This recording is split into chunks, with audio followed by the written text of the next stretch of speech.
Good morning, everybody, and happy Monday. And it looks like I've got a solid signal right now. Tempted to ignore it and not talk about it so as not to jinx it, because last Monday absolutely cannot happen again. But yeah, it's looking good so far.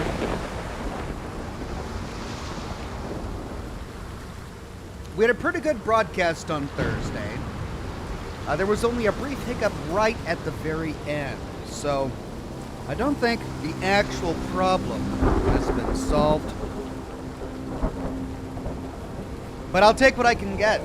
Right now, I need a solid broadcast signal. It's good to see everybody on YouTube today. Andy O, Ant444, Splatty Bartfest, Cole Newman, Air Suave, Alt Grendel, Laura Elstad, Fishkey, Julian Z, Mila, and Cole Newman with the first super chat of the day. Says, good morning, everyone. Hope everyone had a great Mother's Day. I hope you all did as well. I had a wonderful Mother's Day.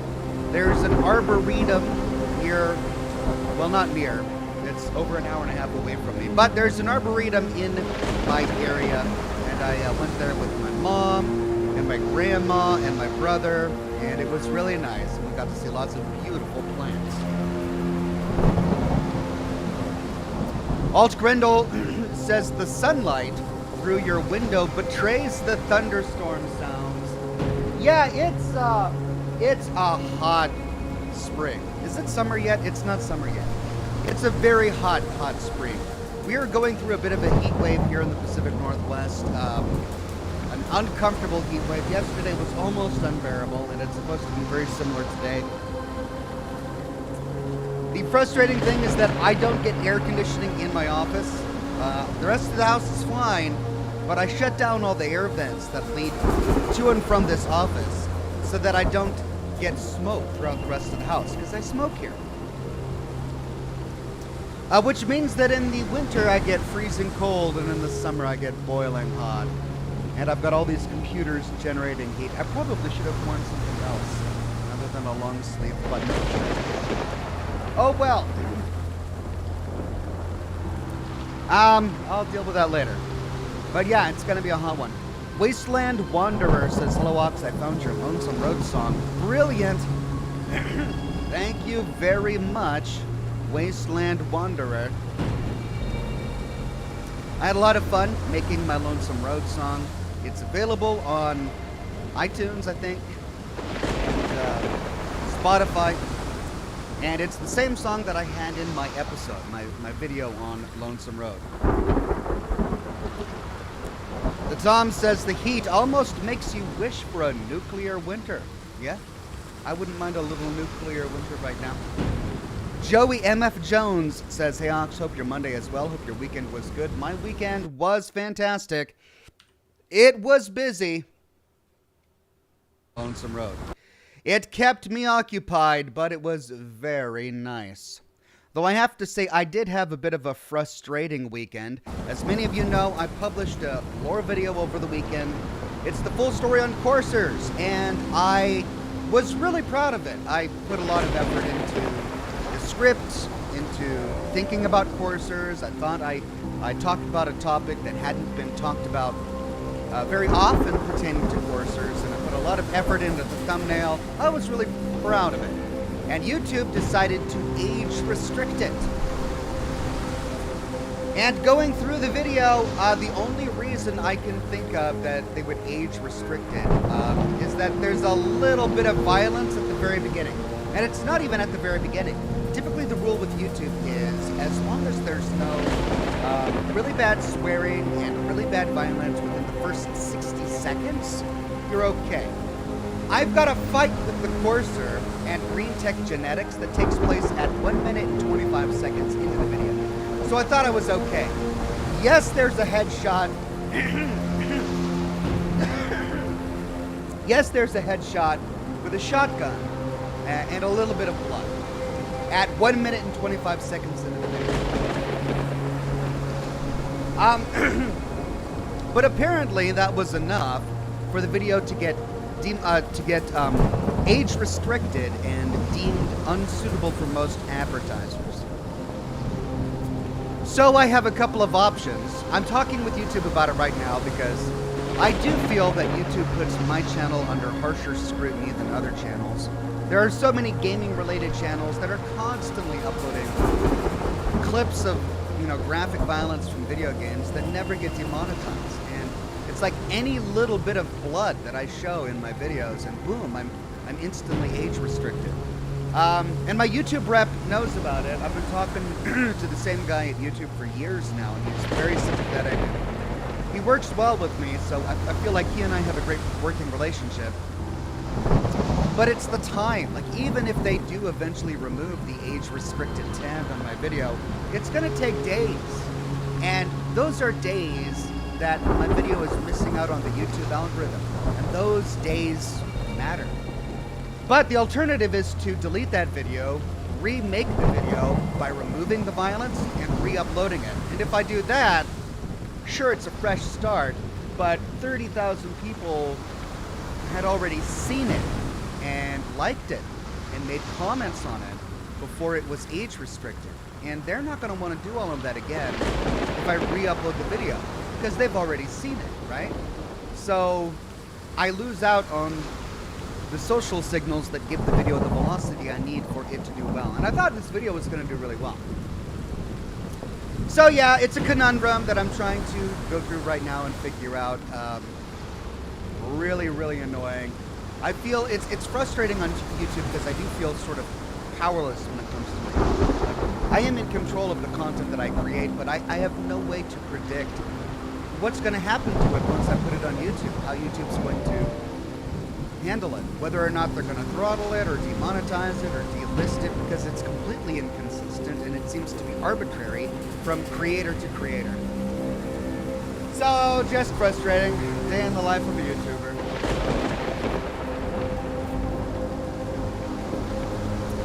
Julian Z says, "Hi Ox, good to see you on this Sherlock Monday. Hope you're well. Love the Courser, the Courser D video, so cool. Also, can't wait for Wednesday. Have you picked a game or narrowed it down enough to give us a small hint?" No hints, no hints. I have a couple of games in mind, but I have not made my final decision. I haven't downloaded or installed it, but I'll let you know on Wednesday when it's time.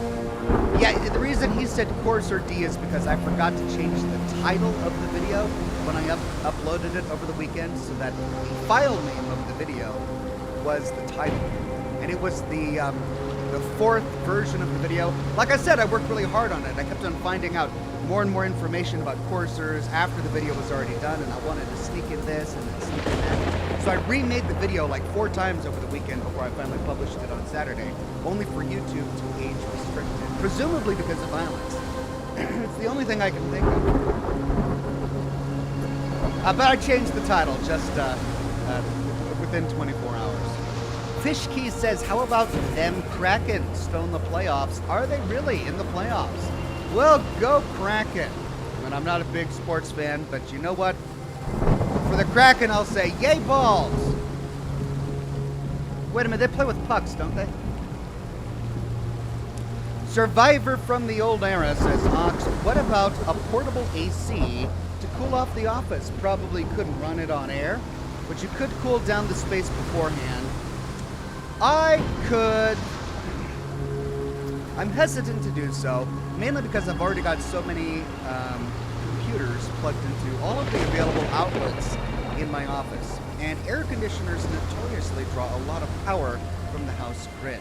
And I worry about plugging anything like that into this room because it might just cause a circuit break when I'm mid-broadcast. I'd rather not tempt fate. Instead, I might just sit through the heat. James17 says, "Thanks for the content talks." You're welcome, James17. Thank you so much. Above the Line says, "It will always make my day when you release your Fallout videos, and it's a great inspiration for creating my games universe I want to create." That's amazing, Above the Line. Good luck with the creation of your games universe. Good to see everyone on Facebook today. I see you all. Harold J., Jessica McDonald, Toby Noble, Stephen Schulte, Kara Aerosmith. So wonderful to see all of you today. Doyle Status says, is Seattle in a heat wave? Yes, we are in a heat wave, and I am not enjoying it.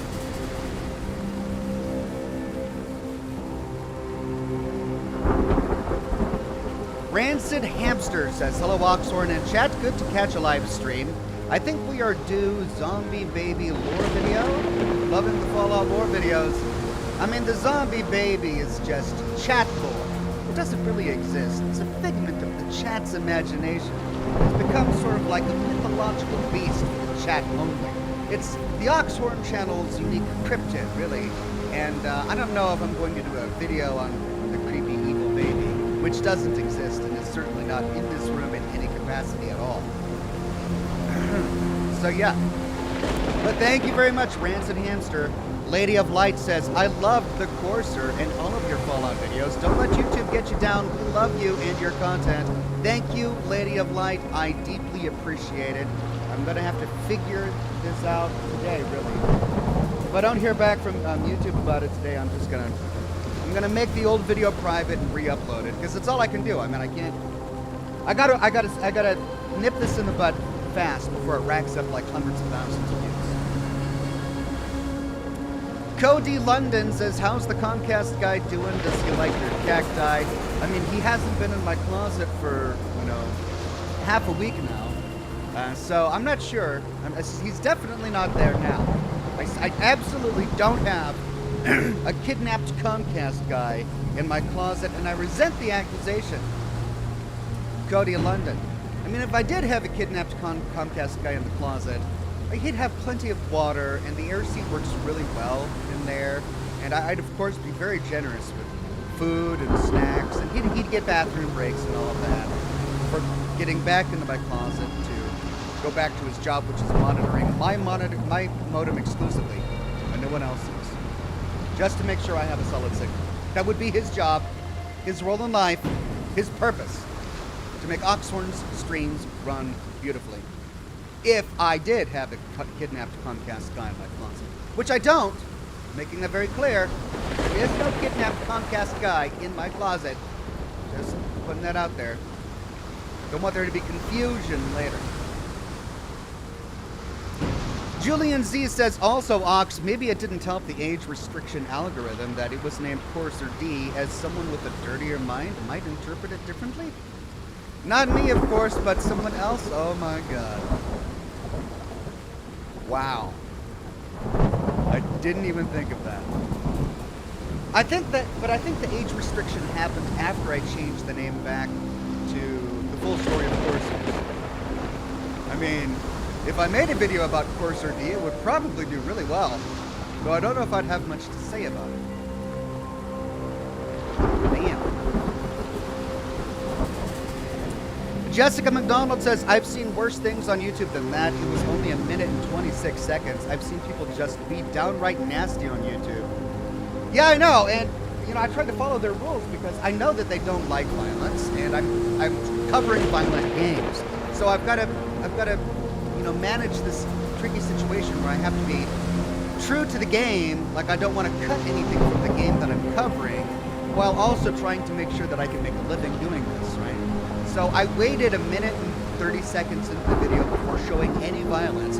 I even recorded an extra 45 minutes of intro monologue to add to the video before we get to the scene where we attack the Courser, just to avoid this issue. And it's still happening. So I feel like I'm following the rules, and yet this is still happening, and it's frustrating me. We'll see what the Comcast or the YouTube guy says when he gets back to me. I seem to be having problems with everybody. I'm having problems with Comcast, I'm having problems with YouTube, having problems with Facebook. Can't get their stars to work. I'm just not good at this. But this is ultimately the conclusion that I've picked the wrong career. I'm clearly not thriving in this chosen profession. Oh God. Chad Harger says, hi all, how's the connection this week? You know it's bad when the first thing guys to my chat say is, how's his connection? Because, it's just been that awful throughout all of my runs. But so far, it's going okay. So far, we're doing all right.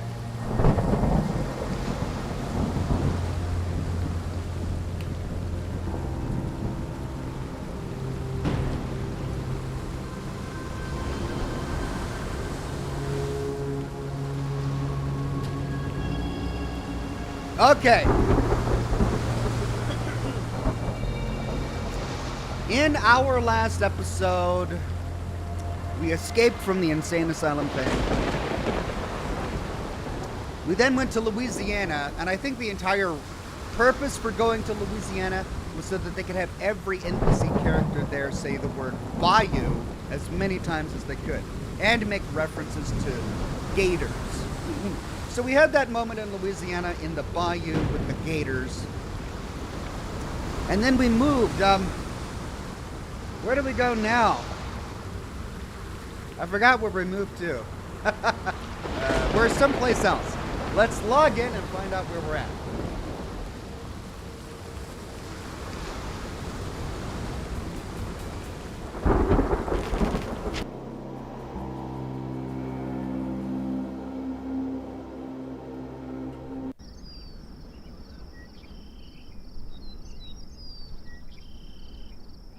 Why do I have no memory of what happened at the last broadcast?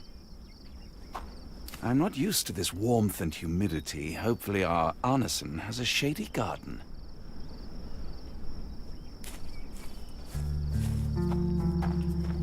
Right.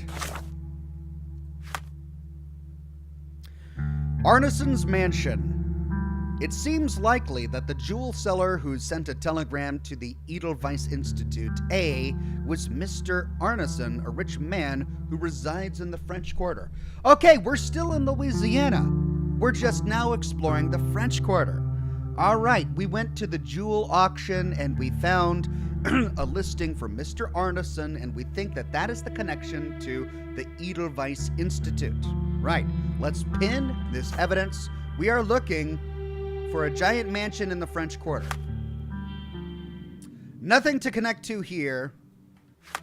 And here we are at the entrance to the French Quarter. Well, golly, I wonder if that's the mansion. I wonder if this giant mansion in the middle of the map with a big circular driveway is the mansion we're looking for. I wonder what would happen if we just ran straight to this mansion, which is right there, because that's what we're looking for. But okay, we'll pin this, and we'll just ask around, because that's what the game wants us to do right now. All right, what's this? We got some new... We have a new wardrobe for John. All right, so he's got the Lucky Leprechaun outfit that we got last time. That, I mean, we're in the middle of the Louisiana heat. We need something light and breezy. Oh, that looks nice.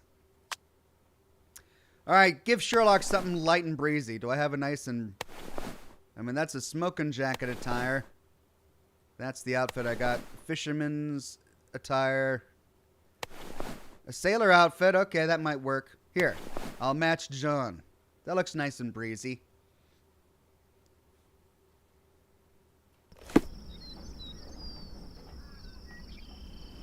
You know, Watson, the opulent mansions and stifling heat remind me of my time in the Mediterranean. Cordona does sound rather magical.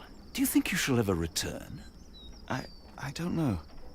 That place was home to some of my greatest memories and some of my lowest moments. Can you satisfy my curiosity? I'm bone tired, but yeah, I'll help you. Everyone is bone tired in Louisiana, apparently. The locals say that Mr. Arneson's mansion has a large gate adorned with bisons. That's how we're going to find it? Not by looking on the map and seeing that this is a giant mansion right in the middle of the map? Is that not where we're supposed to go? Okay, no, but we're going to look for the gate with the bisons. All right. Well, tell you what, how about we go up here and then down there? That's probably going to take us right there.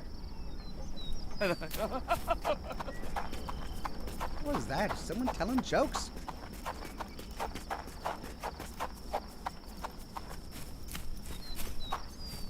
There's a large gate, but no bisons.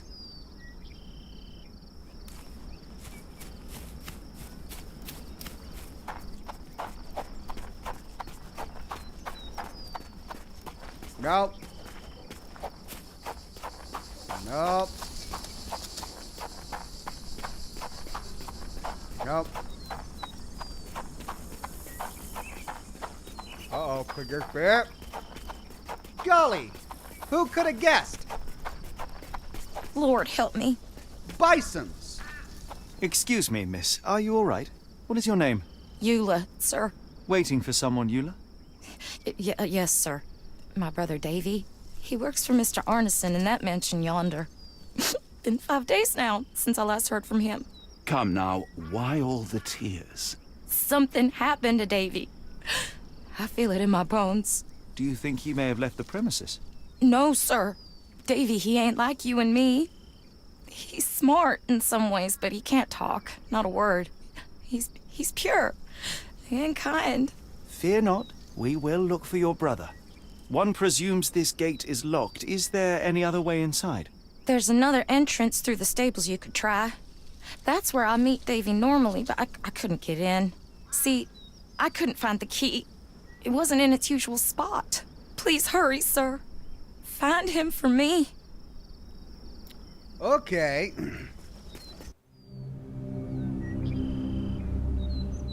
Cutscene.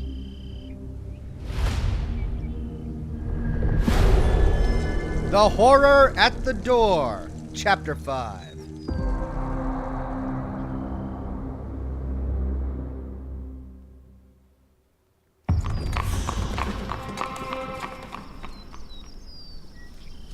Okay, do we need to keep this pinned? No, we no longer need to pin that.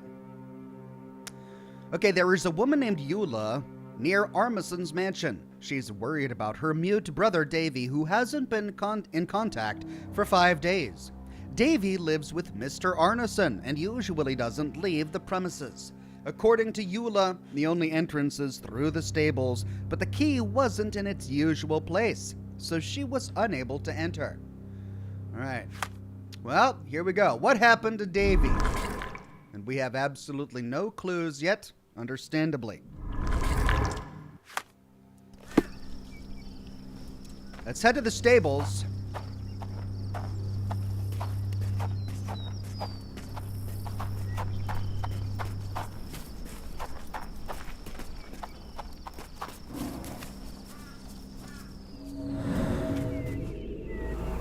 Strong, locked from the inside. Okay.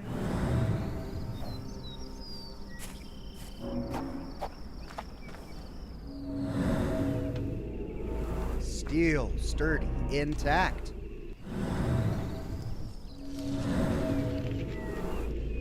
Oiled traces of mud. I rather wish my often lockpicks used. had not been lost in the river, along with all our clothes, books, tea. Oh, he doesn't have his lock picks anymore, so he can't simply pick the lock. Oh, there's a horse in there.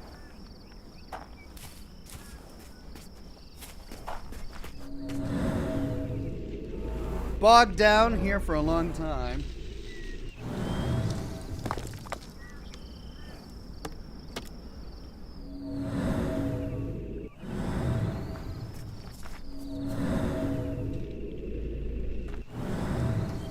But no key.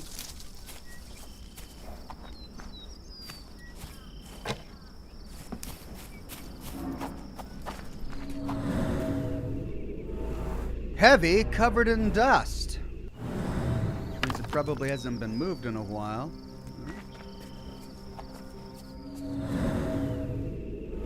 Broken stems, chipped edge. Possibly because it's been moved and removed.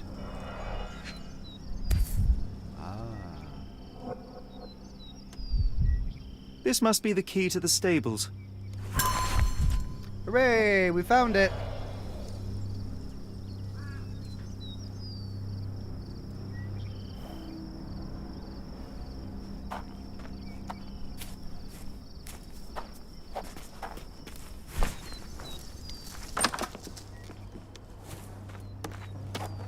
Oh no, is there a dead horse? Poor animal has been suffering for days. It's dehydrated, Holmes. Without water, it will die. Oh no, we gotta save the horse.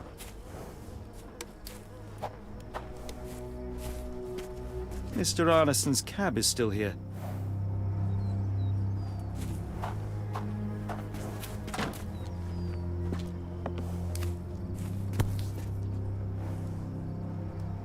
cayenne pepper. Half empty. Or as Watson would say, half full. Okay, cayenne pepper. What's cayenne pepper doing in a stable? Are they going to give us an opportunity to water the horse? Or is Sherlock just going to say, oh yeah, a dying horse, and then keep walking? Oh, dear God.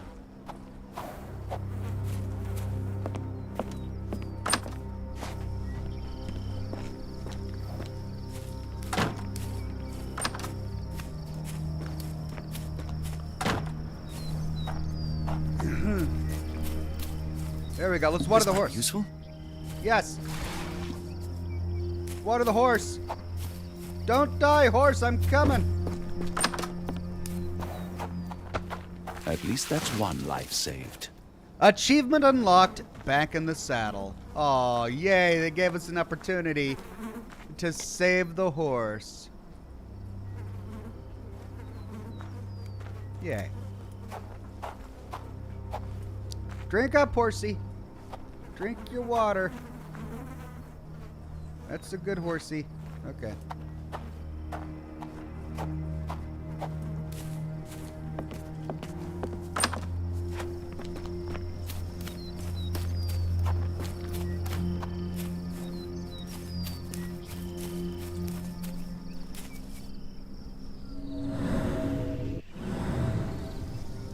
What's this red powder on the ground around the horse's feed? Is that cayenne pepper? If it is, we can't do anything with it right now. It's not like we can interact with it. I have a feeling we'll be back there.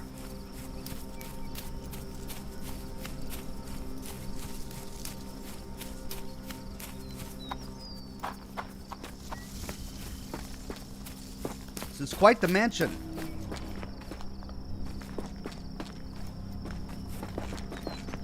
You did it. You're inside? Have you seen Davy? Not yet, miss, but we are on it. Please look for my little brother.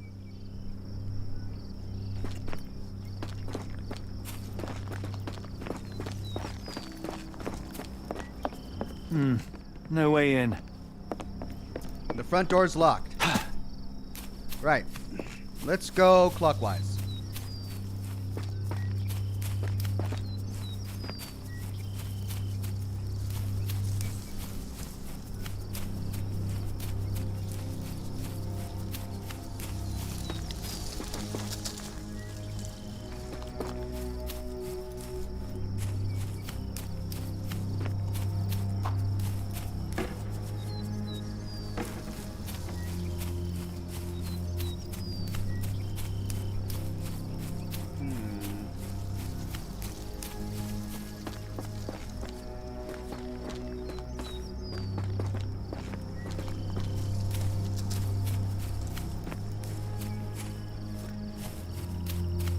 Gazebo. Overgrown gazebo. He doesn't spend much time here. Okay, we got a path down to a boathouse, but I think this is blocked. We can get through.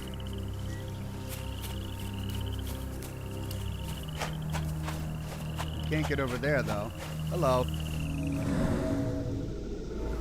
Root almost ripped out.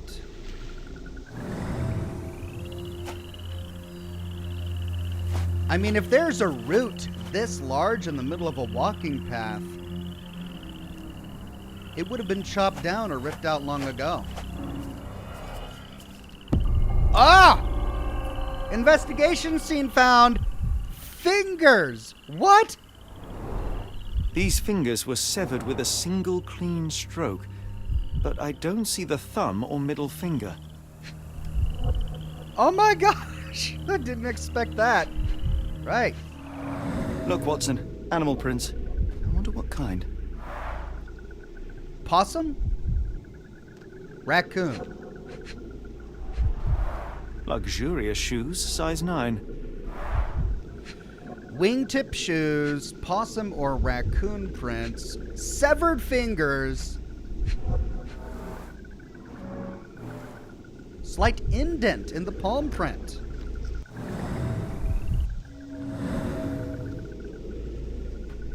a palm print, and a slight indent. So somebody tripped over the root, landed here with their palm, and then started walking that way. But severed fingers?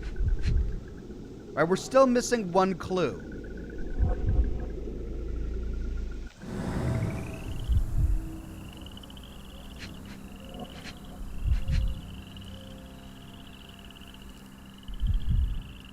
And John, you're just right in my way.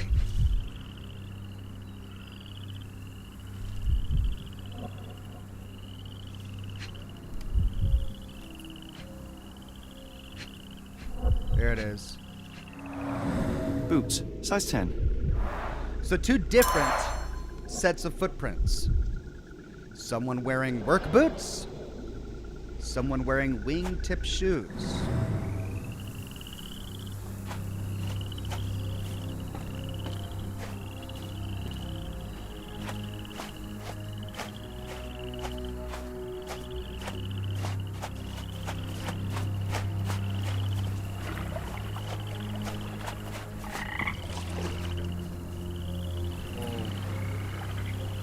Oh, look, it's an actual gator in the bayou. And what is that? Ah, blood.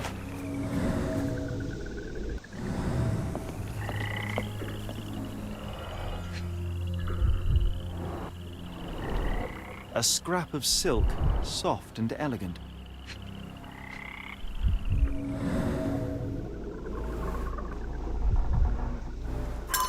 Blood loss, waited a while, larger wound.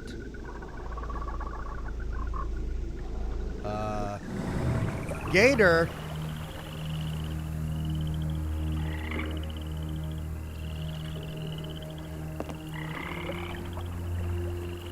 I mean, my first instinct is that he got chomped on by a gator, but that doesn't explain the severed fingers. They weren't chewed off, they were severed off with a sharp implement. No sign of a boat. Somebody coming down here, presumably. Well, which direction is the blood going? Is the blood coming or going?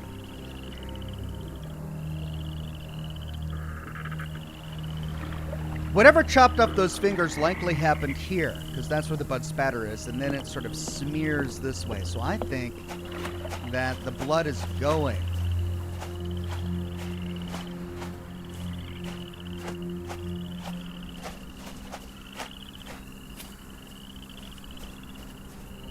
Well, no, that wouldn't make sense, because if the fingers were chopped off over there, we would find the fingers over there. So the fingers were chopped off here, and we find the puddle over here because he stood here for a long time. That's what Sherlock said.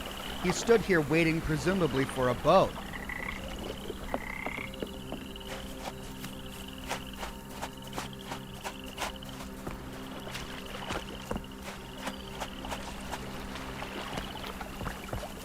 Okay, well, I think we got all of the evidence here. Let's finish exploring the mansion area before we start to come to any conclusions. Oh.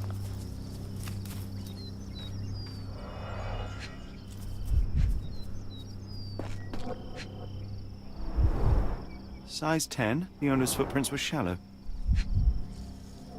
Size 10, boot-wearing person coming up this way towards the mansion.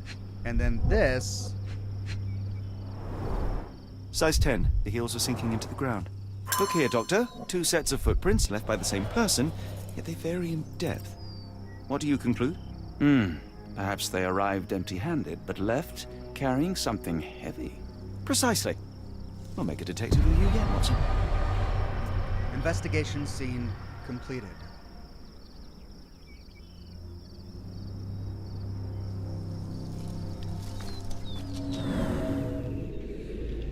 Size 10 boot arrives at the house without carrying something. Size 10 boot leaves the house carrying something. And we don't see the wing-tipped shoes until he trips over the branch, Now we see the wingtip shoes. So, the person wearing the boots was carrying a body. A live person. And tripped over the shoes. I'm sorry, tripped over the root. Landed here, outstretched his hand to steady himself, dropped the person he was carrying. That person was wearing the wingtip shoes. That person ran over here and presumably got its fingers cut off at the same time while there was some animal. What the heck? All right, and then ran this way. We lose the footprints.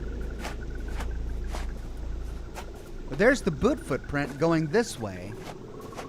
There's a large scrape.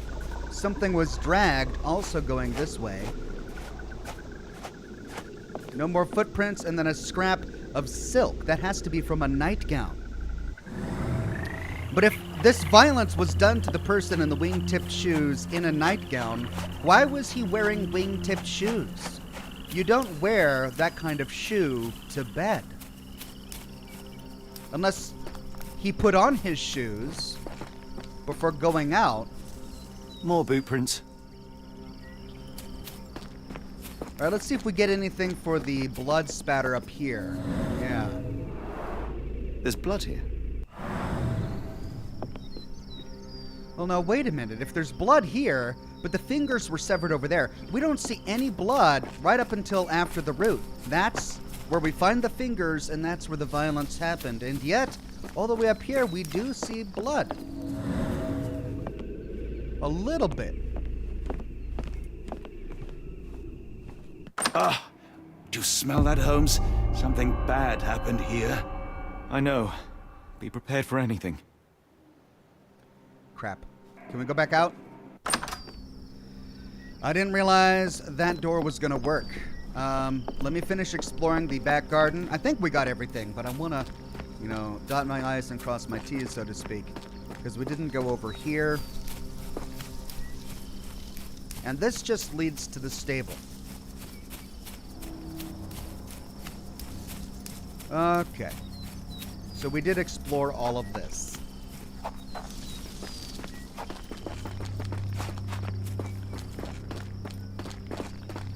Random Fandom says wingtip shoes. Can they fly? Yes. Anyone who wears wingtipped shoes knows that they do fly. Or they are fly. Ah!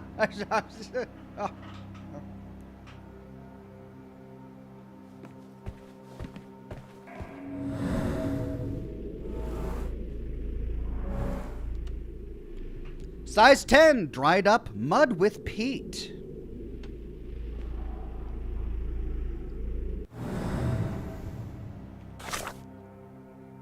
Let's see. We need to pin this, I think.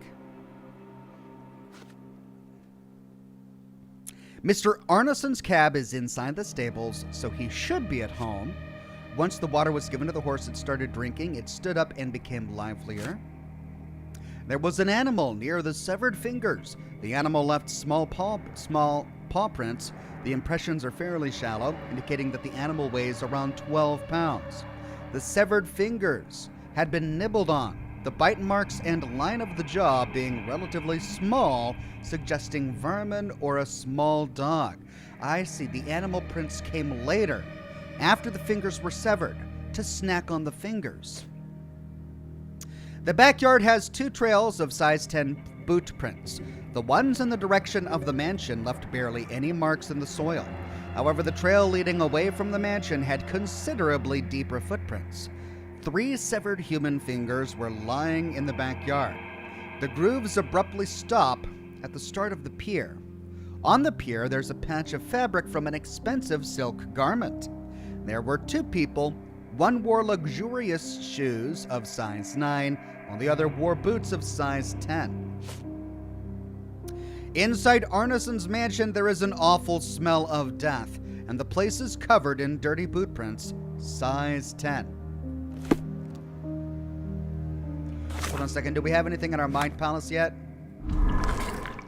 No. Yes. We got a couple of things here. Let's see what's making that stench first before we start to make any deductions. The boot prints go that way. Boot prints go that way. Blood trail comes from that room that way. And then a bigger trail comes over here. So violence happened in that room and someone dragged something this way. There it is. A trail of wax leads to the door. To the door or from the door? Because there's the candle. The candle was burning when it fell. So he came from that room dripping candle wax and was startled and fell here. This is a bare foot mark. Someone smaller walked over these boot prints. Okay, so the guy in the boots goes into this room and presumably makes a noise. Someone comes out to investigate, holding a candle and wearing no shoes, and is intercepted here and drops the candle, or is startled there and drops the candle. Let's see what this is. A few drops of blood, but not from a mortal wound. Trail and dust, blood droplets. It's the same trail and the tiny droplets of blood bleeding out the door.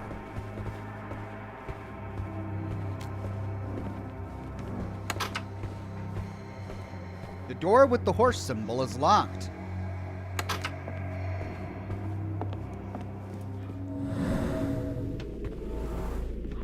Circular scratch marks, wax drops. Oh, wait a minute, then that means that that's the pedestal upon which the candle rested.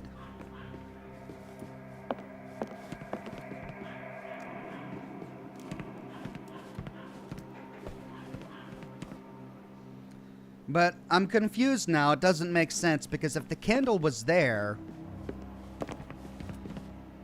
and the footprint is coming from that room, well, then why would it be dropped there? I mean, either the person who picked up the candle originated in this room, picked up the candle from the pedestal and walked this way and into this room. That would explain the droplets of wax, but it wouldn't explain why the candle is on the ground here. It can't drop wax on the way to this room if it's lying on the ground here. Okay, so then the candle originated in this room. The person walked out dripping wax, was startled, and dropped it here. But then we can't explain why there's a missing candle on what is presumably a pedestal designed for that candle. Let's keep looking. A broken candlestick. The bent end of this candlestick has blood on it. All right, so we've got an assault weapon.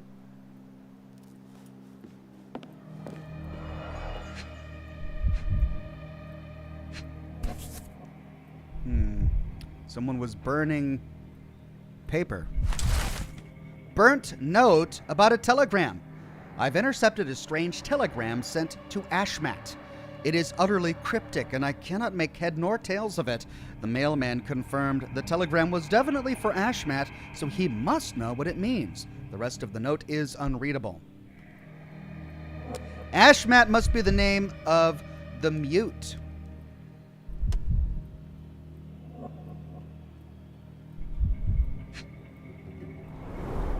Burnt papers, now completely unreadable.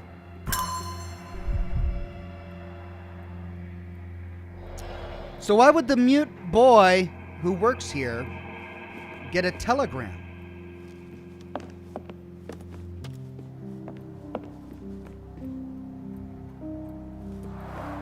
Someone was bleeding, but it doesn't look lethal.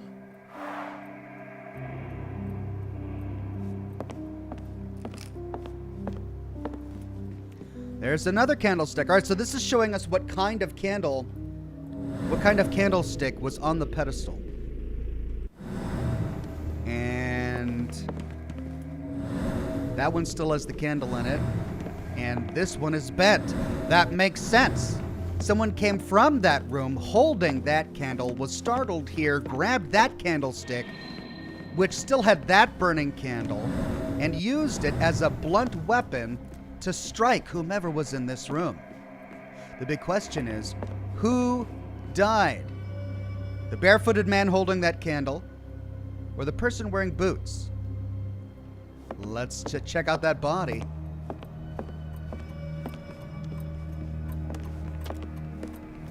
Watson, would you please lend me your medical expertise? I'll do my best. Okay, we are now playing as Watson.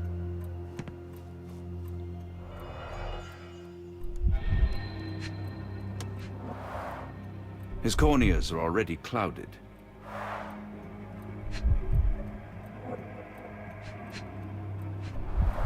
A deep stab reached the man's heart. Clean edges suggest a sharp blade, but the wound is too wide for an ordinary knife. The hand can bend freely. Rigor mortis has passed.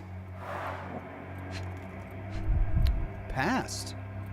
I didn't know rigor mortis passes. I guess that means it's in a decomposition state, it's been here for a while then. Hay on his trousers suggests a gardener or groom. This man has been dead for a week. The result of a sharp object piercing his heart. You are mostly right. But I would bet he died 5 days ago. Heat and humidity will have accelerated the decomposition. Okay, well, we've got some scenes to reconstruct here, but I believe there are a few more clues that we need to get. This clearly is the brother. He's wearing the workman's trousers. Right, you see those black dots? We need to gather more clues to uncover more possibilities before we start to reconstruct these scenes. So let's do that before we do anything else. This is the brother. He was stabbed in the heart by a sharp-bladed instrument, but it's wider than a typical blade, which suggests it couldn't be a candlestick. The candlestick is a blunt object. Even if it did have a sharp point holding the candle in place, it would be a needle-like point, not a blade. So the mortal wound was not delivered with the candlestick. The candlestick was used by the person who was startled coming out of that room. Does he have any damage to his head?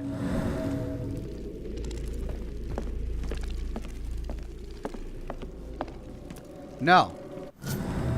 So this could not be the person who was hit with the candlestick. He could not be the person who came out of that room, because that person was barefoot. He is wearing boots. And yet there is a bloody trail of boot prints leading out of this room, which means someone else wearing boots was in this room. And maybe the likely culprit for his murder. Mr. Arneson with his prey.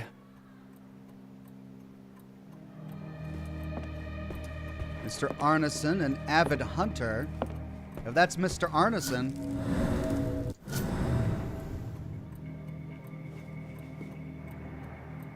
he's a younger man, unless this is an old painting. All right, I think we've exhausted the clues in this room. Let's move out into the hallway.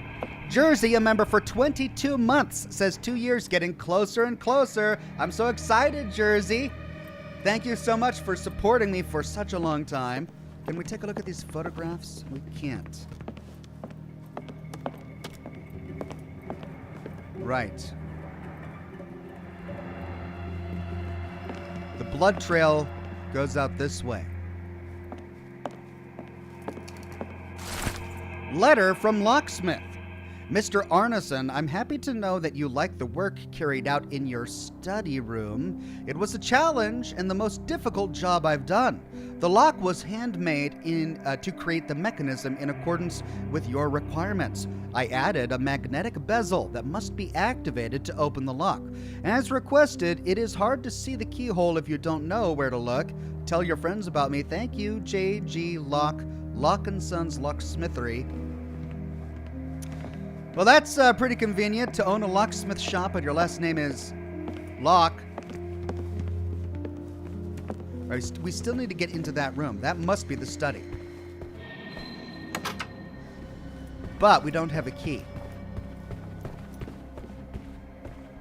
We can't get in here either. It's got a bell on it. Huh. That's got a horse on it. What about the room across the hall? Can't even... Oh my god. I almost completely missed this.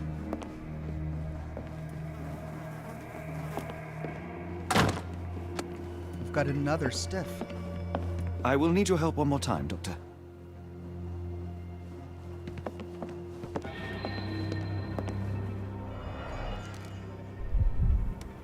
Again. An enormous blow shattered her ribcage. So another attack to the chest, but not with a sharp item. A blow shattering the ribcage. Blooded, broken nails. The poor woman tried to put up a fight.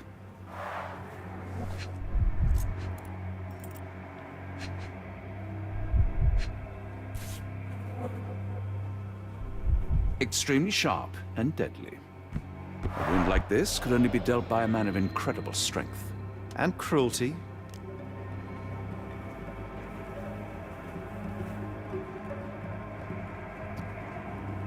What? Okay, so she has a blade. That's the weapon she used to defend herself with. That's not the murder weapon for her, because she was killed with a crushing blow to the chest, not a sharp bladed cut to the chest. So she defended herself with that. Her attacker must have a wound made by that weapon. But this body has a piercing wound to the chest. Not a slash. The butcher's cleaver can't stab. It's a cleaver, it can only slice. So this weapon can't be the death blow for the man over there. So we're looking for another murder weapon.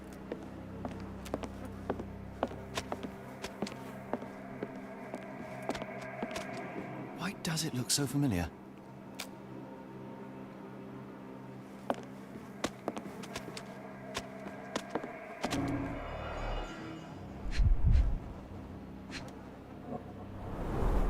Tea for two. An odd glimpse of normalcy amid the horror.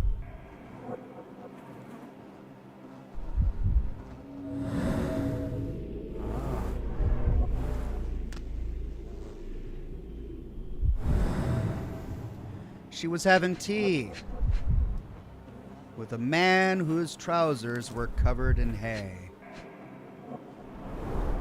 A used kitchen towel. A used kitchen towel with blood on it. So the farmhand, our mute brother, came into the kitchen to have tea with the cook. And is that blood, though? There is something on the kitchen towel, but is it blood? If it's blood, it means that he was wounded some way before whomever stole into this house and made such a ruckus arrived.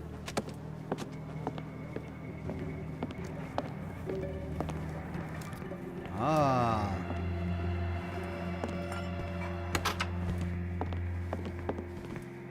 Alright, that's the full loop of the downstairs. Let's go upstairs. Presumably that room downstairs was the study, but odd to have a study on a ground floor. It's usually the top floor, right? No, bedroom's top floor, study, ground floor. Nope, I'm wrong. Study is upstairs.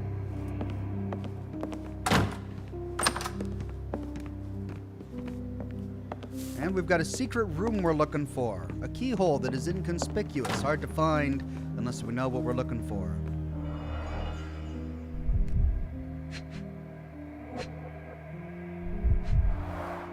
Note the blade, Watson. A curved dagger, probably of Persian or Indian origin. 9 or 10 inches, I'd say.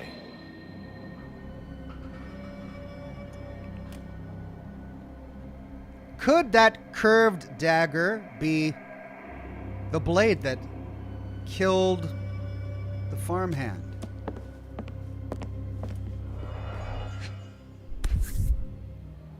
Arneson and Davy seem to have got along well. He looks more like a son than a servant. So he was a kind master to his servant. Arneson and Davy, 1881. Arneson and Davy, 1881. He had a photograph of his servant on his desk. So he treated him like a son.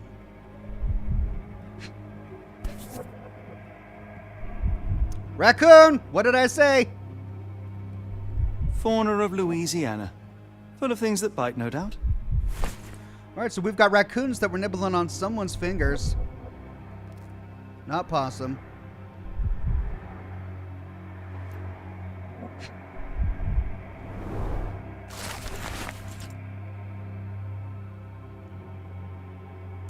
Singeferno says, I think you're mixing things up, Ox. The dead man isn't her brother. He's not little and he's white.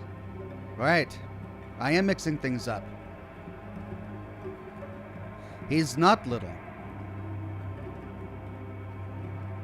But he is a farmhand. Or a stable boy. But he was a stable boy too. A letter from L. Dear Errol, I do want you to find what you are looking for, but I can't deny that my misgivings are growing with each passing day. I fear the worst. I'm worried about you, about what you're doing. My heart stops when I think about where you look for your answers. I would have given them to you. I would have given anything so you might stop disappearing. Errol, please, you must stop. We have something beautiful together. Isn't that enough? I hope to hear from you soon. I love you, L.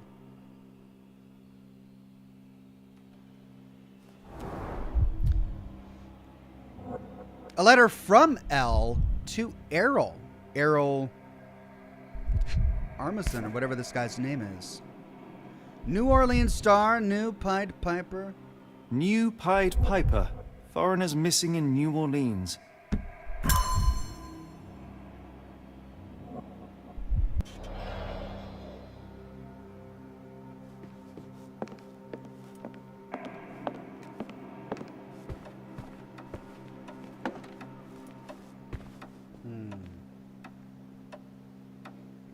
Well, this looks like the entrance to a secret room, if ever I saw one.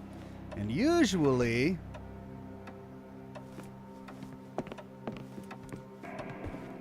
it's in the globe.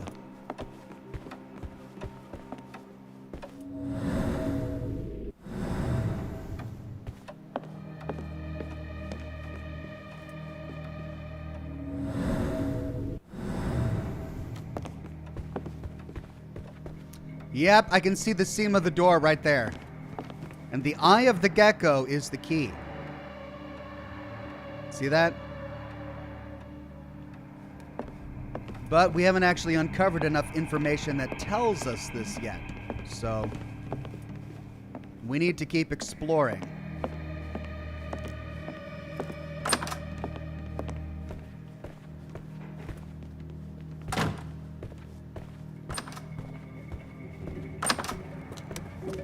Yeah, there's a secret room. This room is not deep enough to explain all of this space, because that wall is right there. So that leads to a secret room which is on the other side of that wall. Alright, so here's the bathroom. What I wouldn't give for a nice bath right now, Holmes.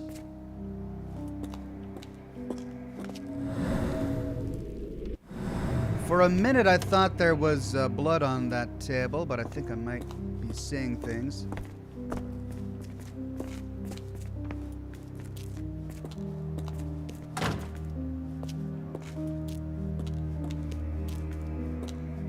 Oh. Nope, that was just John Watson.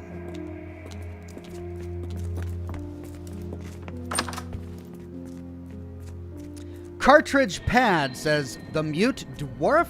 Does he have a curly mustache perchance? I don't know. I don't think so. No, he did not have a curly mustache. Not in the photograph we saw. Alright, master bedroom. Here's a cigar man. Though any true cigar man would never leave this case open, because that's how they dry out. A letter from Lakofka. Alright, this is a better picture of his mute friend. My dear friend, the boy's a genius. Despite seeing a fraction of my formula, he recreated it and solved it. It is a function that young students have serious trouble with. Your Davy is a prodigy. What surprises me even more is that when I asked him any question, the boy writes answers that are your direct quotes or mine. His memory is impeccable. I know you took the boy under your wing to take care of him, but I'm asking you to let me hold some lessons with him. I truly believe that with your help, this boy can shine and change the world. Lakofka L. Could this be the lover of our missing rich mansion guy?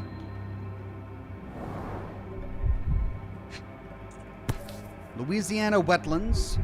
A dull book about local geology. Even I'd struggle.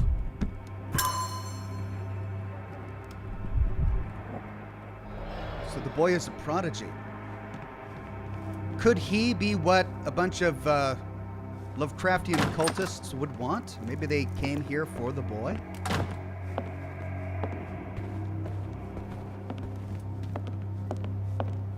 A dashing portrait of Mr. Arneson. 1879, so yeah, he is definitely not the young hunter that he was in that painting.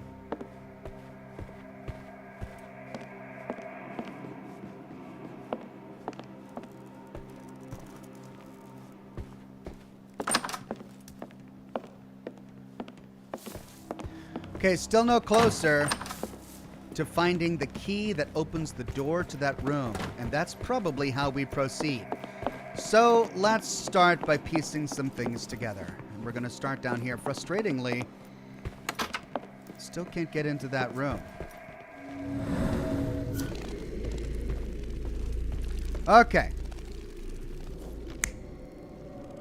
Our options are: someone came out of this room holding a candlestick and an axe and dropped it upon saying something. Option 2. Came out of this room with just a candlestick and dropped it, being startled upon seeing something. Option 3. Came out with a cleaver and a candlestick and dropped it upon seeing something. Option 4. Came out with a curved knife.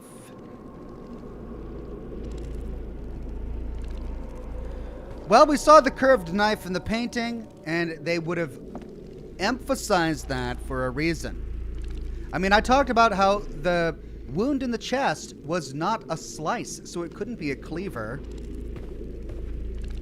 It could be an axe, but we haven't seen any clues so far that mentions an axe. So my bet is that this is it. Though, I don't know if he's the one who did the final stab. He clearly got startled. Whoever came out of this room got startled and dropped the candlestick. But my bet is that he reached for that. But we don't see that option. So let's go to the next scene.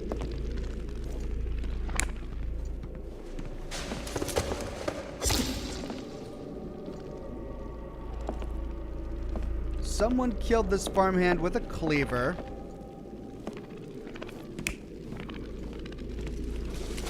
Someone sliced at him with a curved blade.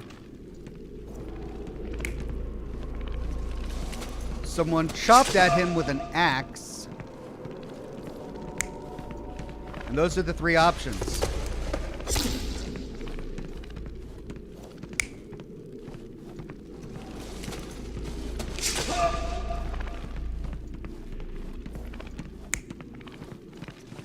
Okay, so the curved blade, it slashes and stabs. The wound we found on his chest was a stab. I mean, I'm thinking the axe is probably the best option. Let's review our clues again, because maybe there's something we can read that'll make this more clear for us. There is a door with a horse symbol on it in Mr. Anderson's mansion. The door is barricaded and won't budge. Someone inside is sobbing and breathing erratically. I didn't hear any of that. The person with a candle left a trail of wax drops between the room with the horse on the door and the parlor. It appears they exited their room to investigate the noises and then dropped the candle when they reached the parlor. Whoever they were, they had quite small feet. Right. Do you hear noises? Because I didn't hear noises.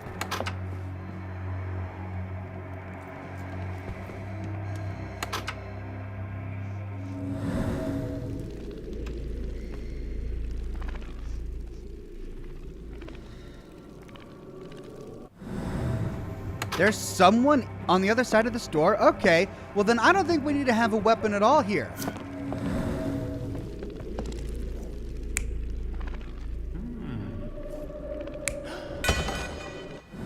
I think whomever was in that room was startled and dropped the candlestick.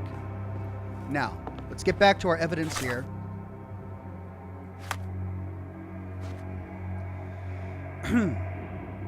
I've intercepted a strange telegram. Okay, that's the telegram we read.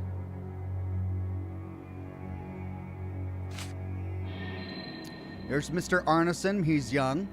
This is the note about... Oh, and we can pin this to help see the keyhole. Okay, let's go do that. This is a photo of two men. One is Arneson, right there. And then he's got a friend over here. Perhaps the Luca guy? Arneson and a boy, Davy. Davy is the boy that we're trying to find. So who's Ashmat?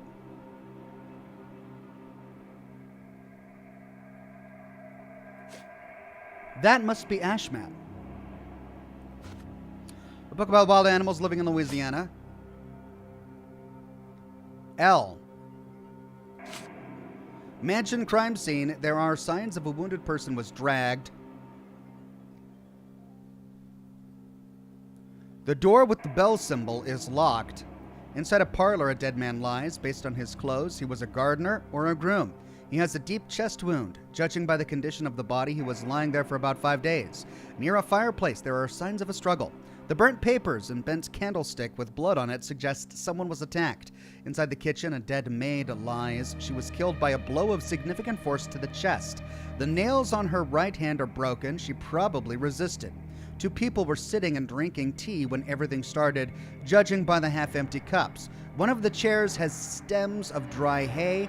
A dirty towel lies on the table. The study room on the first floor has an interesting painting.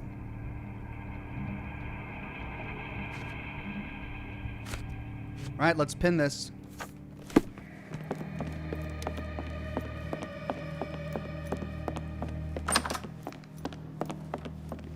And there we go.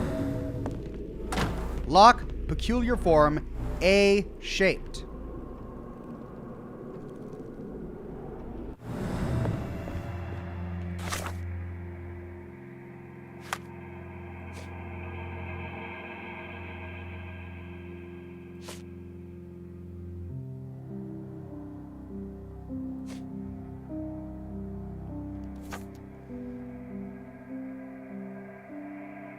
There is a hidden lock on its surface. Okay, we still need this pinned now. Perhaps to find the key?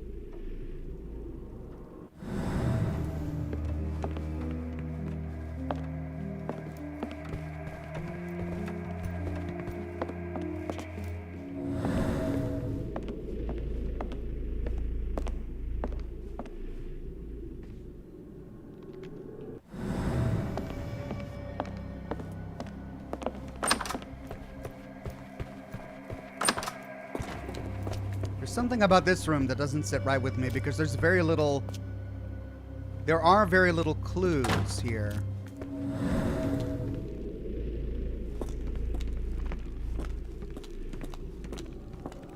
Very few clues, I should say. And here's his bedroom.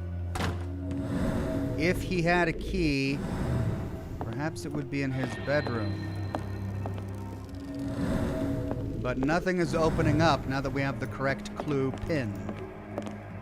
Right. Gun rack. The guns are missing. No one was wounded with a gunshot wound. Okay, let's continue the scene in here. Now, the candlestick. So, the thing is, the body was dragged, right? The body was dragged all the way up here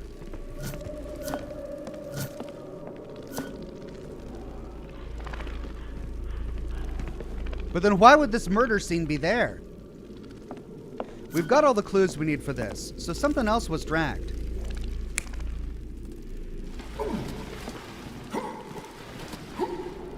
Somebody dragging a body out. Somebody dragging a pig out. Somebody dragging a bag out. Can't be that because we see traces of blood. And the drag marks go here to right here. This is where the drag mark begins. Someone was bleeding, but it doesn't look lethal. A non-lethal injury happened here. And it's unlikely that a giant pig would be here, but we do see an overturned chair, which means it was a person.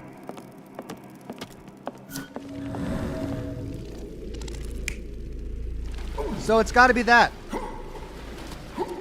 Alt Master gifted 5 Oxhorn memberships to the community. Congratulations to everyone who snagged one, including Pyro, Steel 101, Jason Pros, Devora Dreams, and Geo.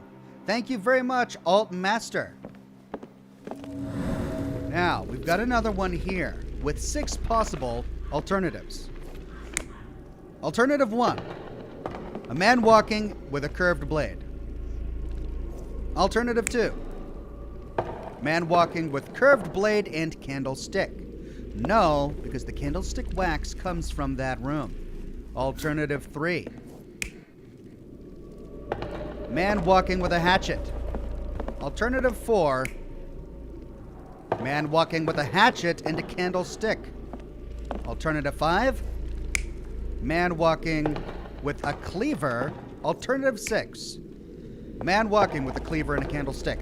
This is our murderer. He was not carrying a candlestick, but he was killing the murder weapon, which we have not found, which could be the curved blade, but I think is more likely the hatchet. The only problem is that they gave us the big clue about the curved blade in the portrait upstairs, and it's unlikely that they would give us that clue if it wasn't pertinent. Now, fireplace scene. 4 possible options. Someone is sitting at the fireplace. That's the person who was in that chair. That's the person who was dragged away. He was attacked with a non-lethal blow. Was it with a candlestick and a cleaver? Was it with a candlestick and a curved blade?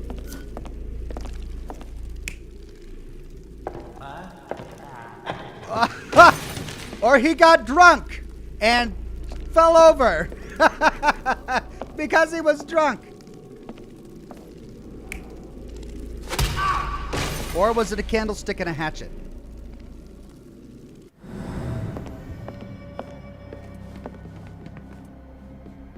That's what startled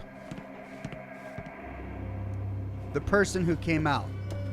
She came out and dropped the candlestick because she saw the body there and perhaps this guy who was attacked. So he was attacked with the candlestick. The person who attacked him used the candlestick. He didn't know it was going to be there.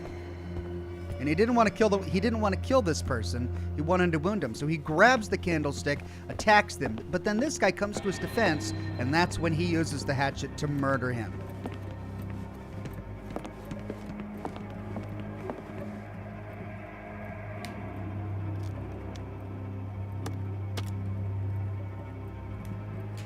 Right.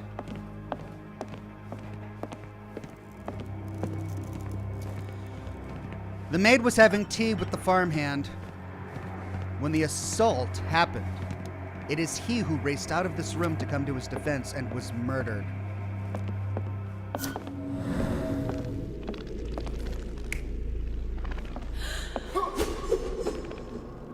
Okay. He threw a cleaver, which explains the cleaver on the ground. But I don't think that's the option, because she was struck in the chest with a blunt object.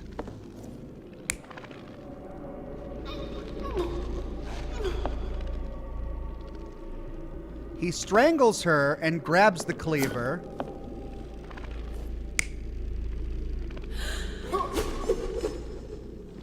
He throws the axe. Interesting that we don't have a knife option here.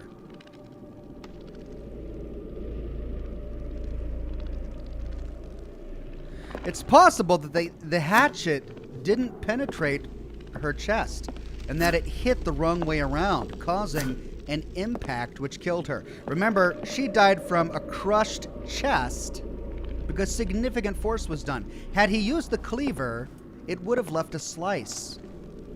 Had he used a knife, it would have left a stab print. Had he thrown an axe, it could have hit the wrong way and crushed her chest. That's the best explanation. All right. 2 people sitting here. We've got the farmhand drinking tea. We've got her drinking tea. But this doesn't cover the wound.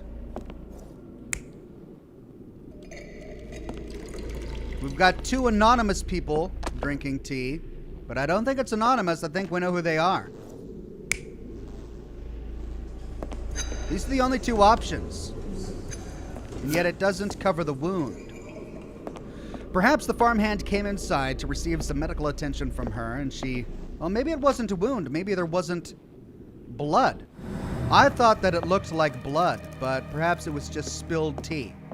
All right, now, is there anything upstairs, or are all of them downstairs? I think they are all downstairs. Did we get them all?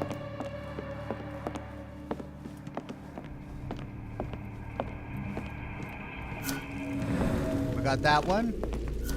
We got that one. We got that one. We got that one. We got that one. We got that one. We got that one. That's all of them. Okay. I mean, I think this is correct. My big problem is that we don't find any evidence of a hatchet. We're concluding it's a hatchet based on 2 things.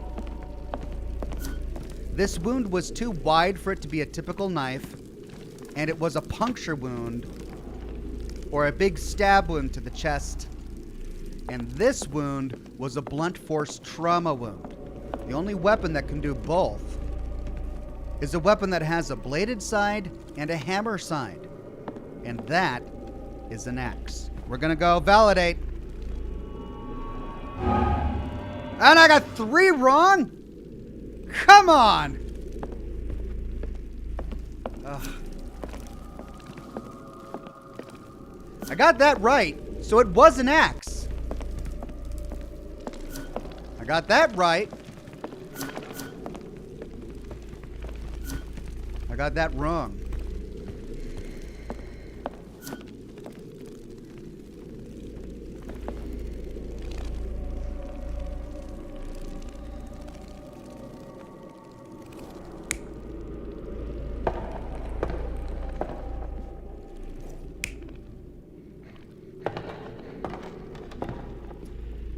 He wasn't carrying... You got 4 wrong, says the chat. Oh, did I get... Okay, so he wasn't carrying a candlestick.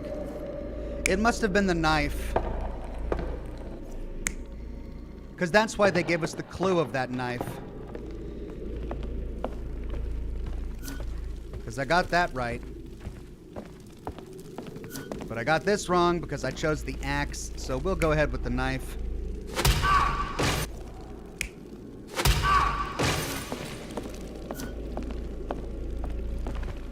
Then we'll change this to the knife.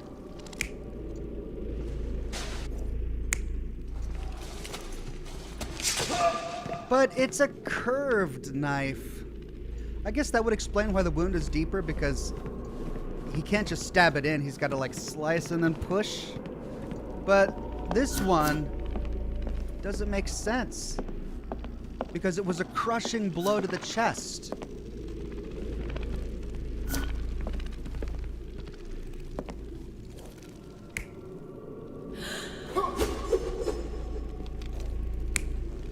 It's got to be this one. Because he didn't carry a cleaver with him. He found a cleaver in this room. But we didn't see any signs of strangulation, so that's one of the reasons I didn't go with that one. But that's got to be it.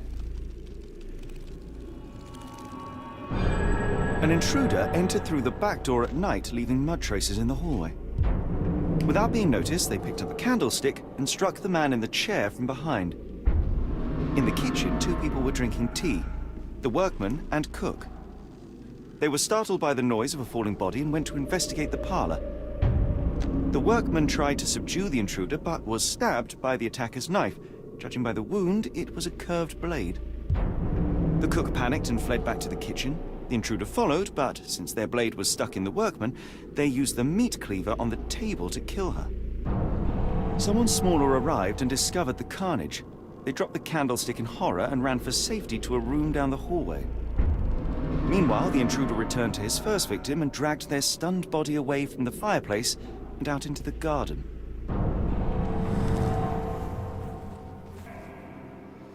That means Davy is behind the door.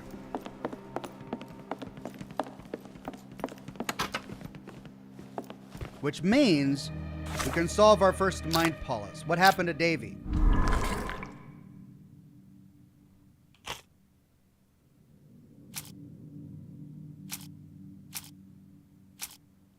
Mansion crime scene. Door with a horse symbol.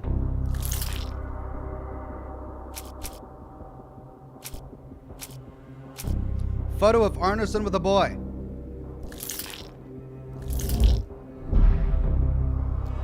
Okay, so it wasn't the photo. But we got these 2 right. The dying horse didn't have anything to do with it. Must be the horrors of the Arneson mansion.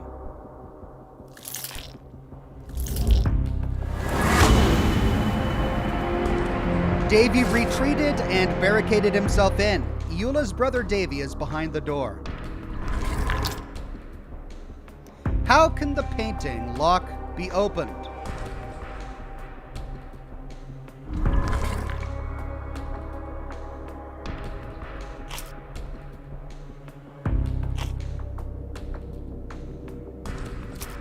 Letter from locksmith. So something to do with a magnet.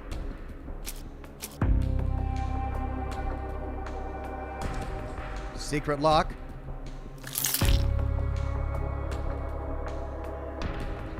The horrors of the Arneson mansion?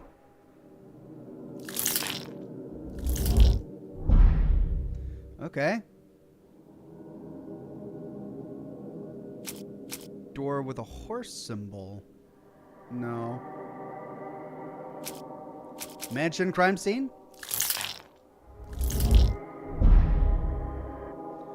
Photo of Arneson with a boy. He's got the key. No! Maybe there's an observation that I haven't gotten yet.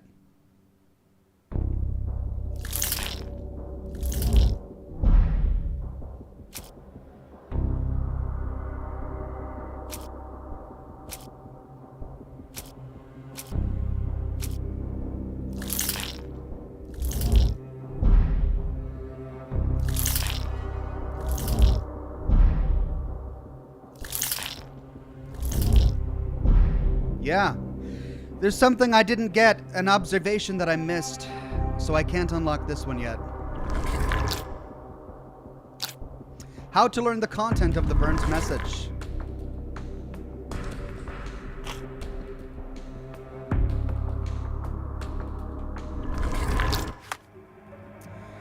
Hold on, before we go any further, let's get more clues, because now we can talk to Eula's brother Davy. Davy, please open the door. After all this, Holmes, I doubt the young man would open the door to a stranger. Davy, please open the door.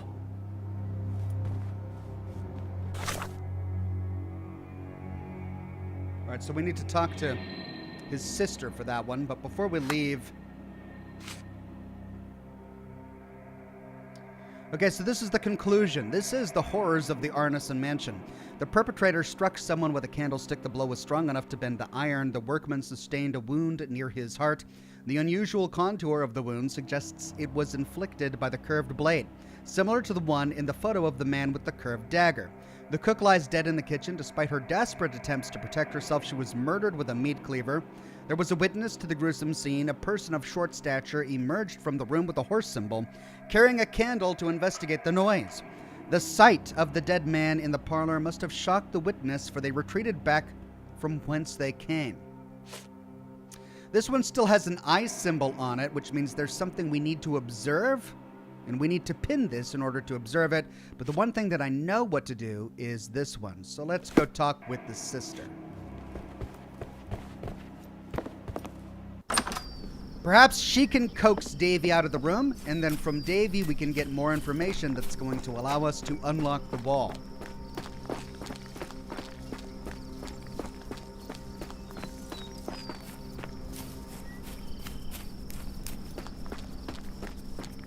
Really? Really? She's gone?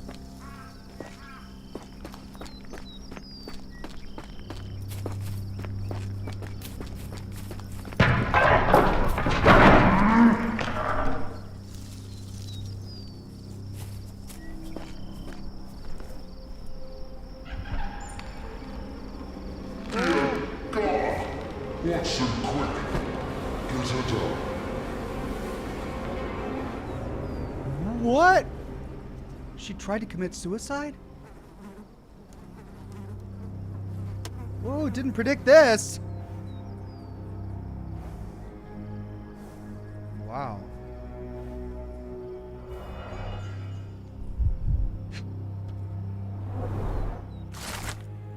Note with threats. Do you think that in this city the life of one English detective is worth more than that of a maidservant? Final warning, Mr. Holmes. Grub.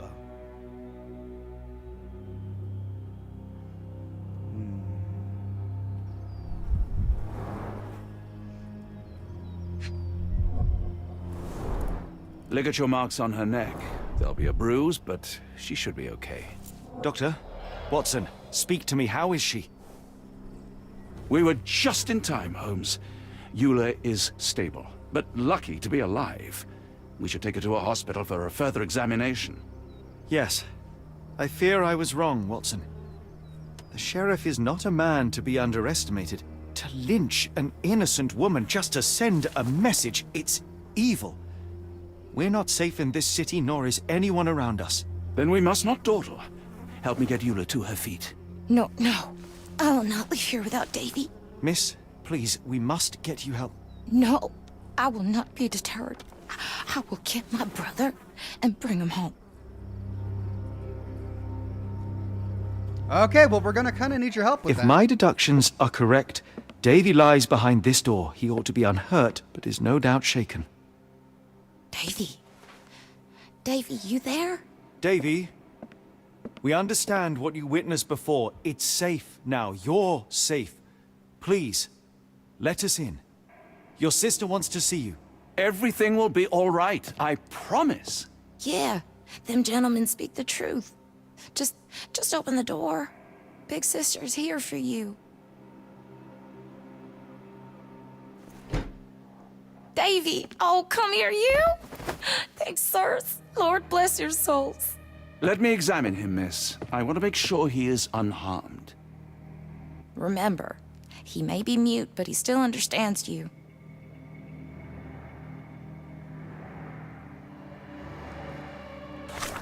All right, let's make sure we've got the correct information pinned. This is what we need to be pinned during our conversation. And it's pinned.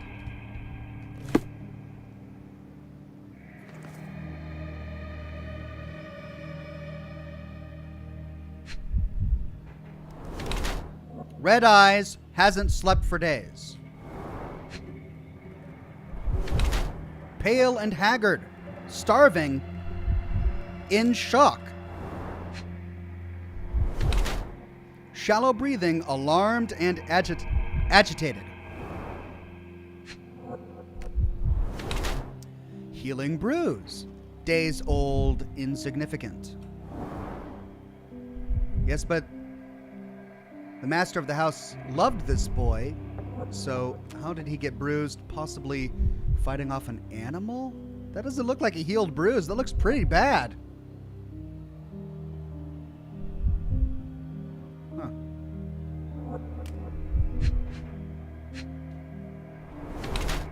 Torn pocket, old clothes, or active.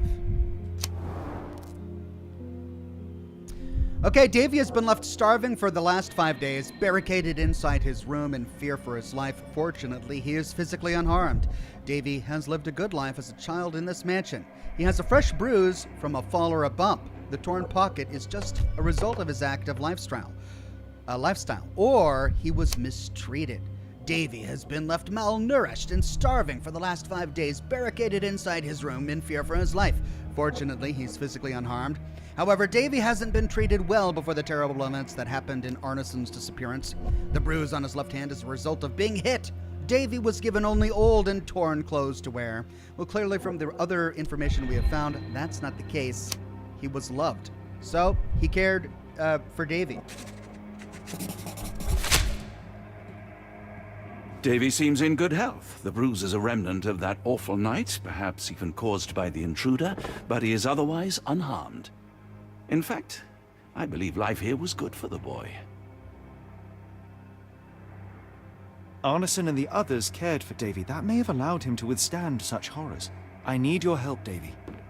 We know that the man with the curved dagger is responsible for all this. You recognized the man, yes? The same one in the photograph in the office upstairs, standing with Arneson.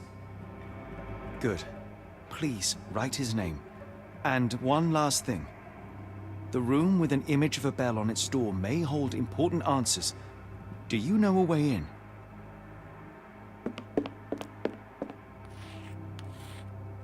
Yes. I think I've got it. You have been very helpful, Davy.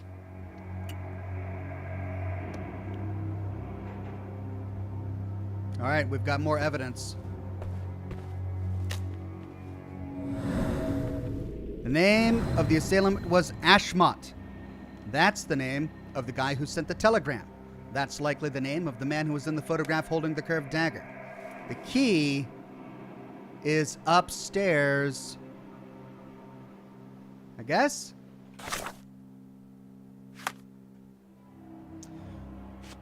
Character portrait Davy. So we need to observe this. Let's pin it.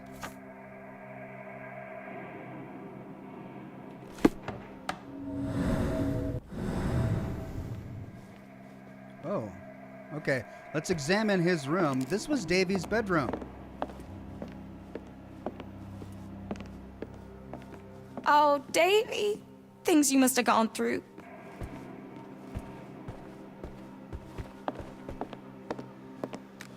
Right. I mean, this isn't helpful. Key upstairs? Maybe the painting, maybe the portrait on the wall of Ashmont is the key, or has the key. I'll tell you why this really pisses me off. And it doesn't really piss me off. I'm very collected in my anger. But the frustrating thing is that the axe could have caused the wound on this guy. But the knife could not have caused the crushing blow to her chest. And if the axe hit her incorrectly, it could have caused that blow. But that cleaver could not have caused that blow. It was a crushing blow, not a slicing blow. Unless I misremember what the clue was, and that's entirely possible.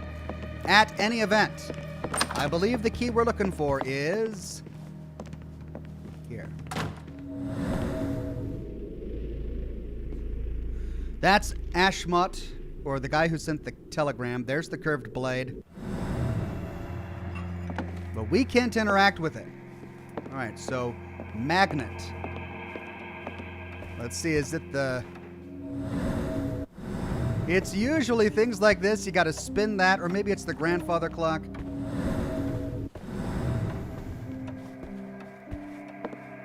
Or is it the pig?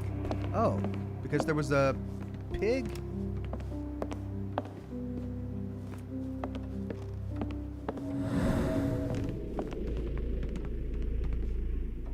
A-shaped. So like a seal, like a wax seal. Or a signet ring. But we got all the clues here.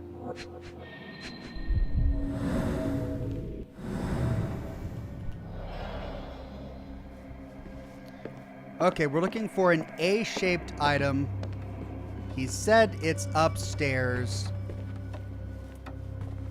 And we don't find anything else in this room. Okay. Maybe it's on one of the doors, hidden in a plant somewhere.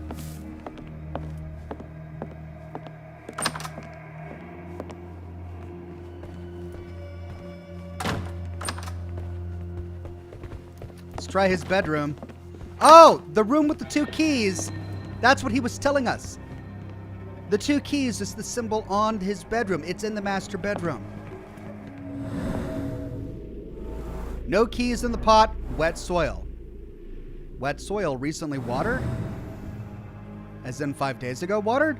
Would it still be wet after 5 days? Nothing of interest.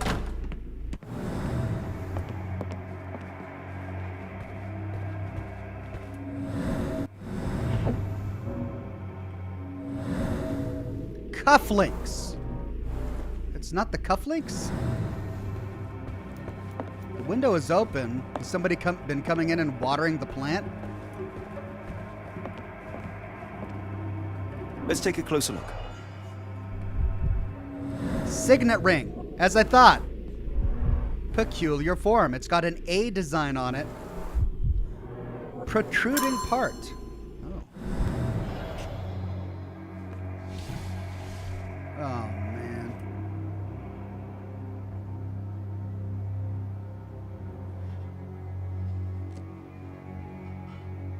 A combination lock.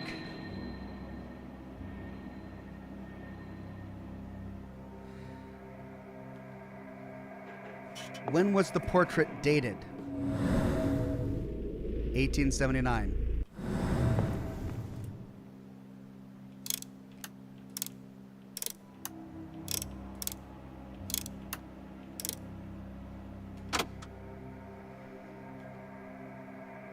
It's not 1879. Did I do that right? 1879?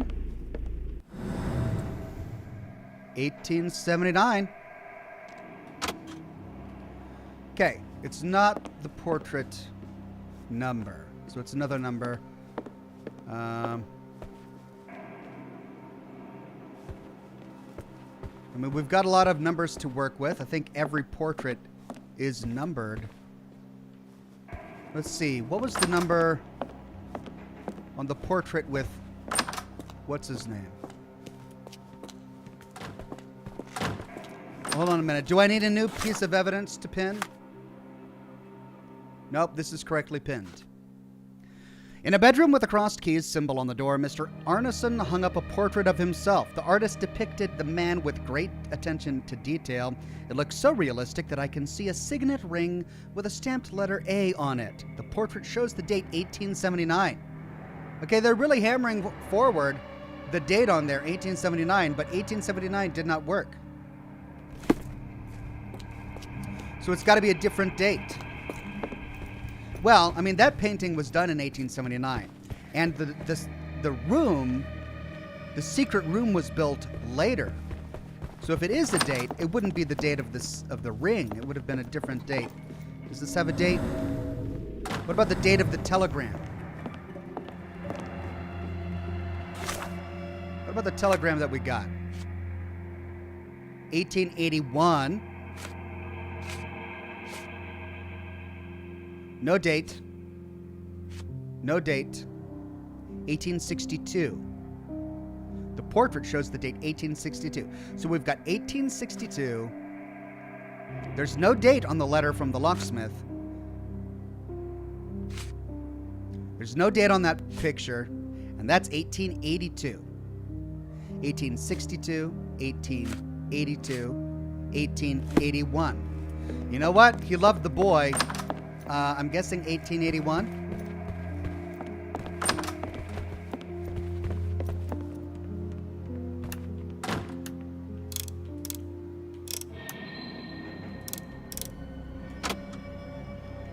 $62. Bingo. Achievement unlocked, Open Sesame.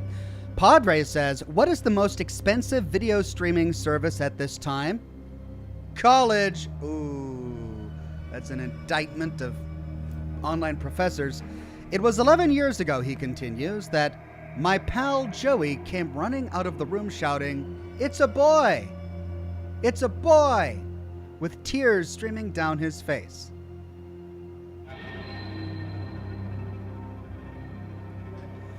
We never went back to Thailand.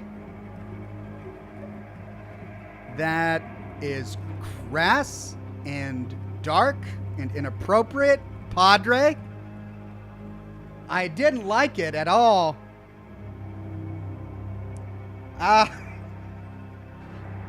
Thank you for that one, Padre.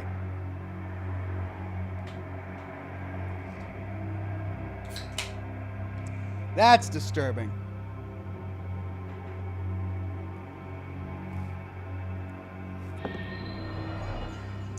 Okay, well, we got a stack of money. We've got a bunch of keys.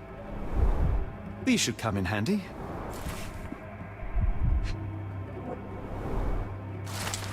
Receipt from Lock and Load. Double-barreled shotgun, 10-gauge Reaper M142. Additional services. Engravings on buttstock. Engravings on grip. Engravings on safety catch and extractor. Total price, $80.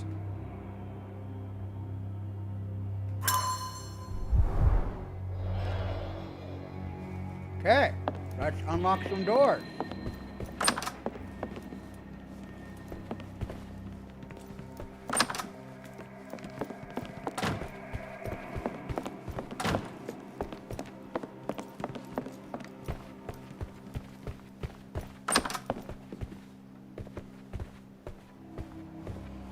Okay, the door with the bell.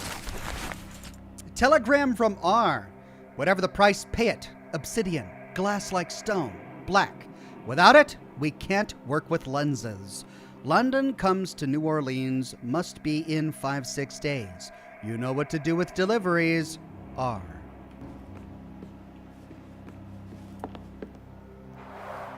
A foreigner's clothes.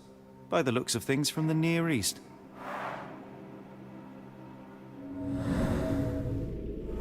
Deep grooves, frequent friction, bed was moved. What is under the bed? Cordona! The scene is impossible, unnatural, but also familiar. Dense and disturbing notes. It's hard to follow.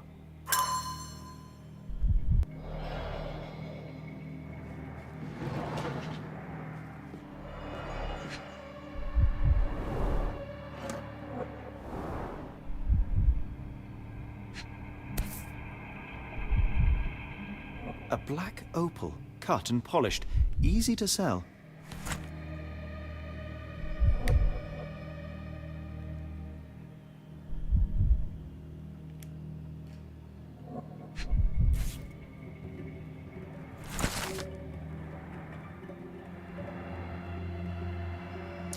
Collection of notes with instructions. To reach your goal, follow death messengers, then pass through fire without fear. After the bleeding willow, chase the crows. Avoid any crosses that appear. To reach your goal, follow death's messengers, then pass through fire without fear.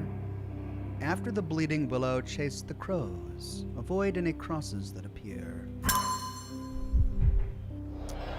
I have a feeling I might need to follow those instructions at a later point. Right. Observation icon is now missing from the crime scene.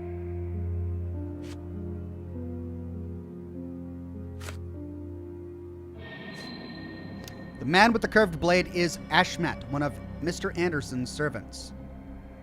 And this must have been Ashmat's room. A chunk of processed black opal worth a small fortune. So Ashmat lived here in this room. Ashmat is the murderer. Ashmat was consumed by the Lovecraftian stuff. But we're no closer to getting the... Oh, wait a minute.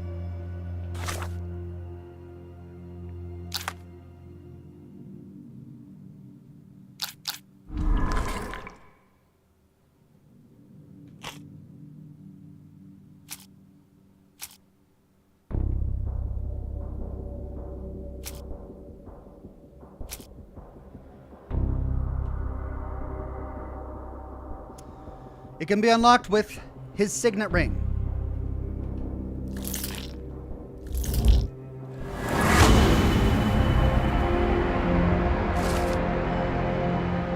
It can be opened with Mr. Arneson's signet ring.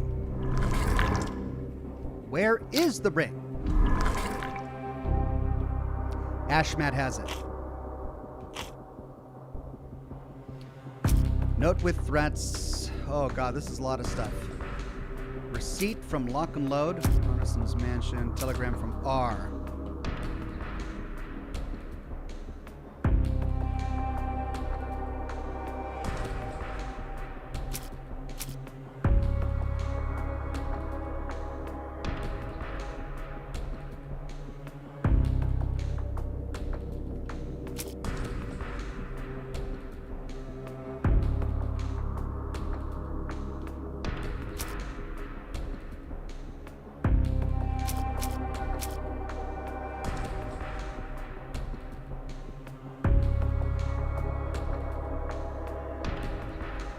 Bert note about telegram.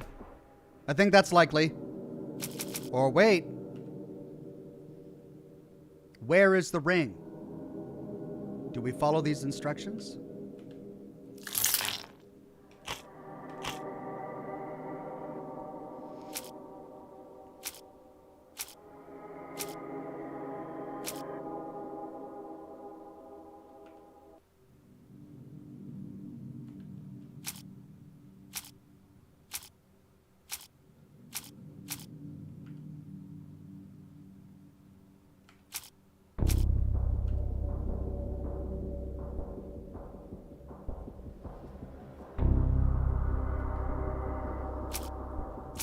Mansion crime scene. Neither of them were correct.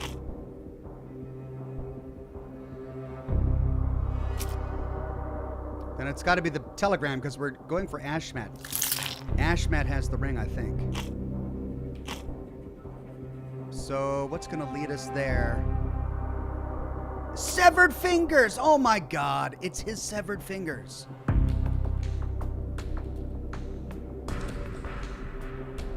Oh, clever, clever. So it's not the telegram, it's... Farmer's Guide to the Fauna of Louisiana. It's the raccoon. And... severed fingers.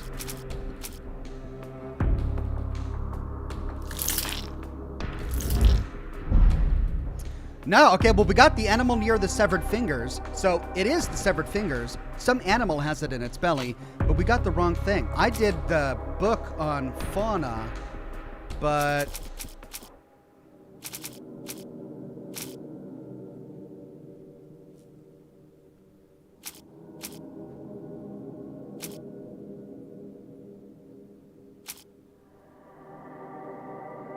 Could it be the mansion?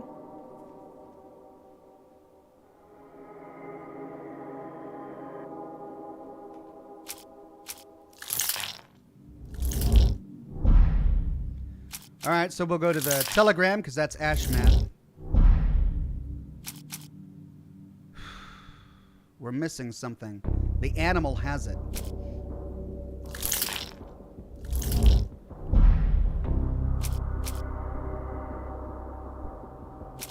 Oh, do we need to go get the gun?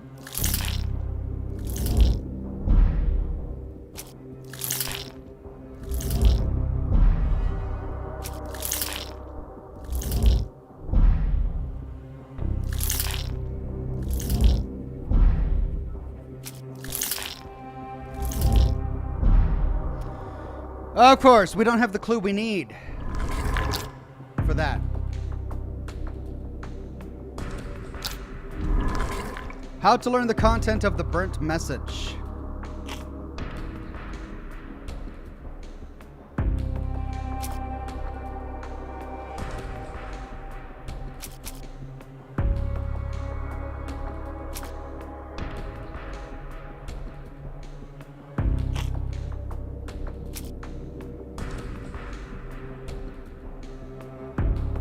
The mailman confirmed the telegram was definitely for Ashman. So the mailman would know the content.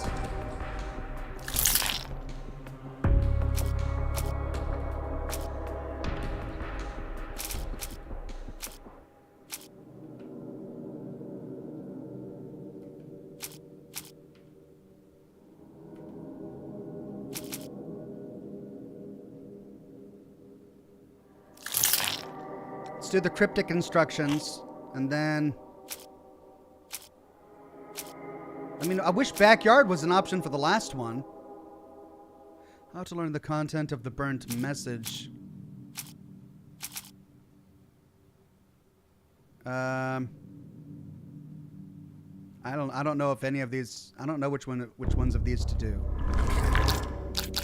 Where is Arneson currently?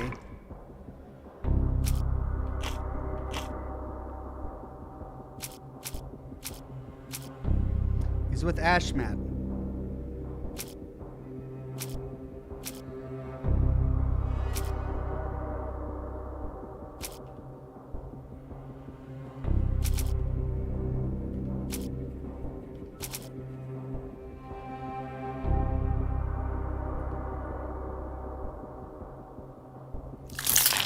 That says that the cab is still here.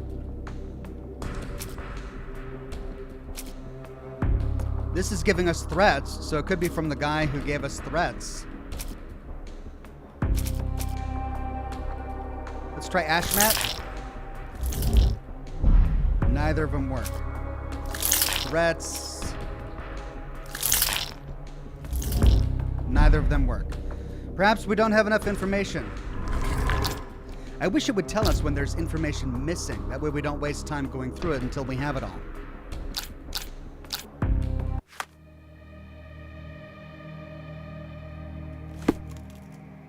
Alright, let's find this animal. If we find the animal, we find the signet ring. If we get the signet ring, we can open the passage, and perhaps then we can finish solving this case.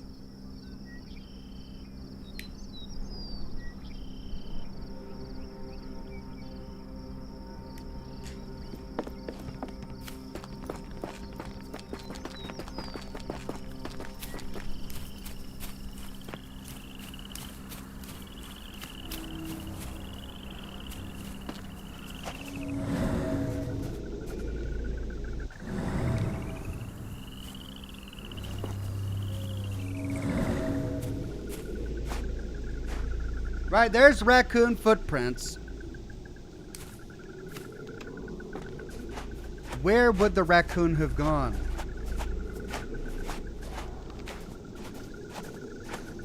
The thing is, there's not a lot of room over here.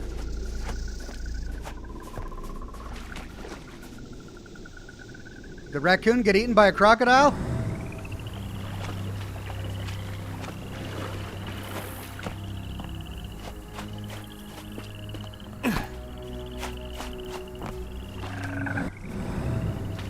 Okay, this is where Ashmat brought the bleeding guy.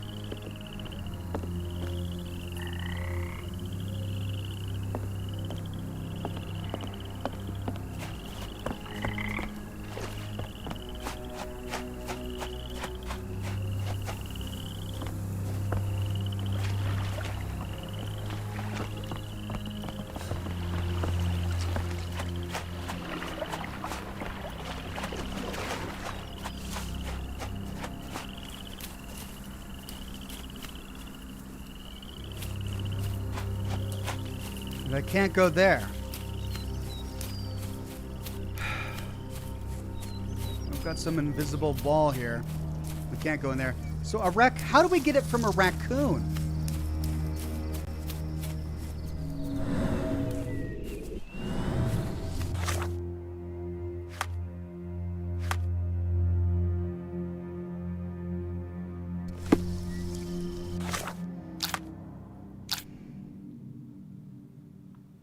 We still can't choose where is the ring, and it's because I'm missing some information. We've got that it's animal near severed fingers, but what we don't have is this. Documents and testimonies. We're missing some evidence here that is going to help us find where this animal is. So it's either a document or a testimony. Okay, so we're not going to find it outside.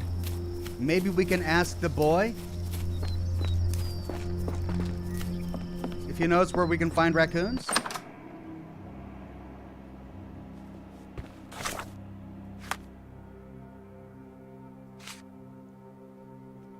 There was an animal near the severed fingers. The animal left small paw prints.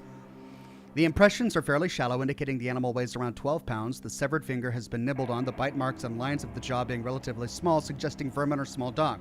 Raccoon. Okay, search this in the archives. That's right, we can't actually go to the archives. We have to search for it. Okay. We already know it's a raccoon. Okay, class, let's go. Mammal, order, rodent, weight, 10 to 50 pounds. Search. Nope.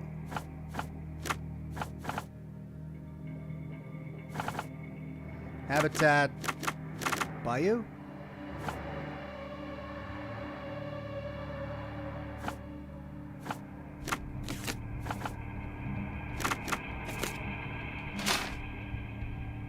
Is it not a rodent?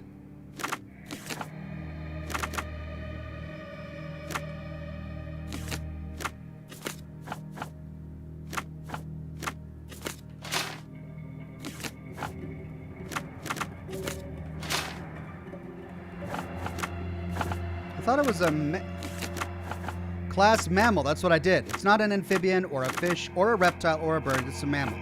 Order rodent. Suggesting vermin or small dog. That would be mammal, rodent. Weight, it says around 12 pounds. So that would be 10 to 50 pounds. Habitat, urban.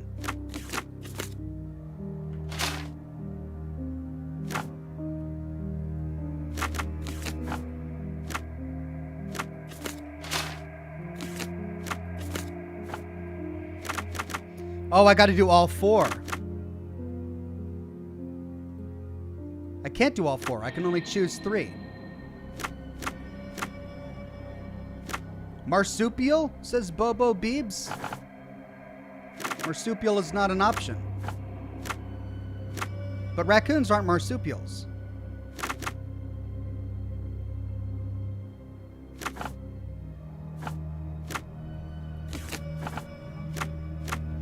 Not forest, not prairie, not grassland. It's urban or bayou.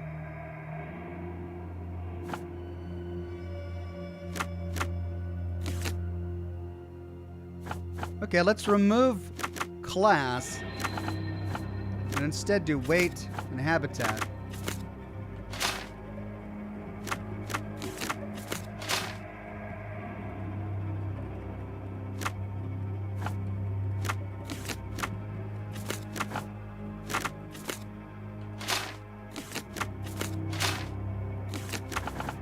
Okay, let's remove rodent. I mean, carnivore. Wait a minute. Of course it's a carnivore, but rodents can be carnivores. Carnivore isn't an order.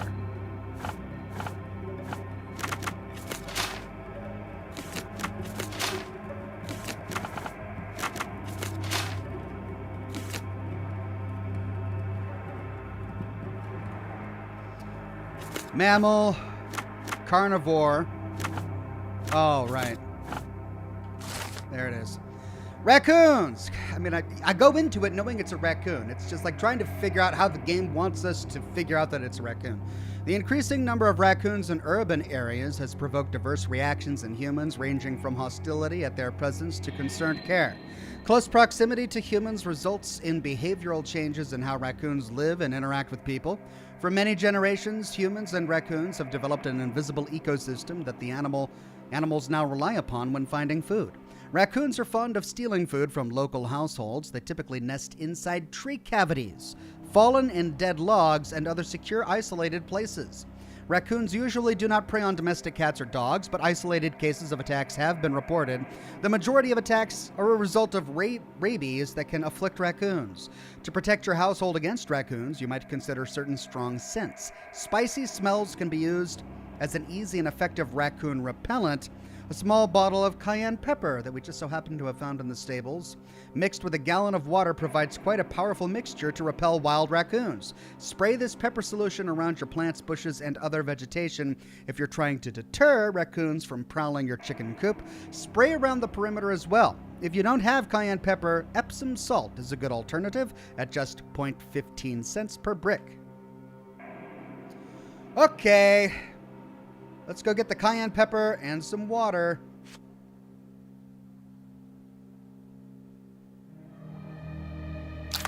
Where's the ring? Chapter 13, Raccoons.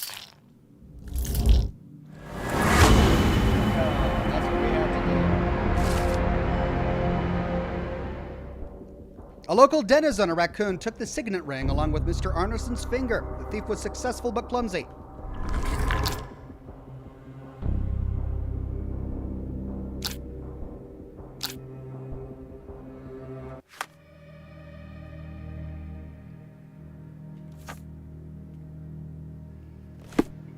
Right. Let's find the log the raccoon is hiding in, and then we'll go get the cayenne pepper and water mixture to suss him out.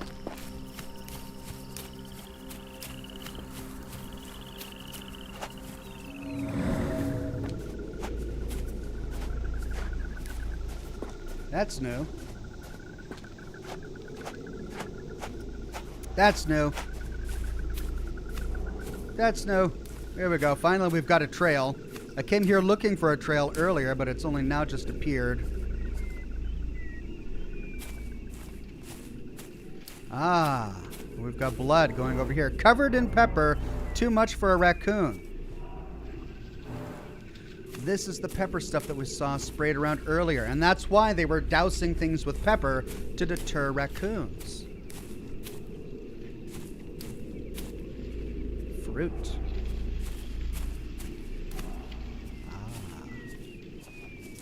Well, well. Achievement unlocked, sticky fingers. Bingo. Arneson's signet ring, as we saw in his portrait. Got it.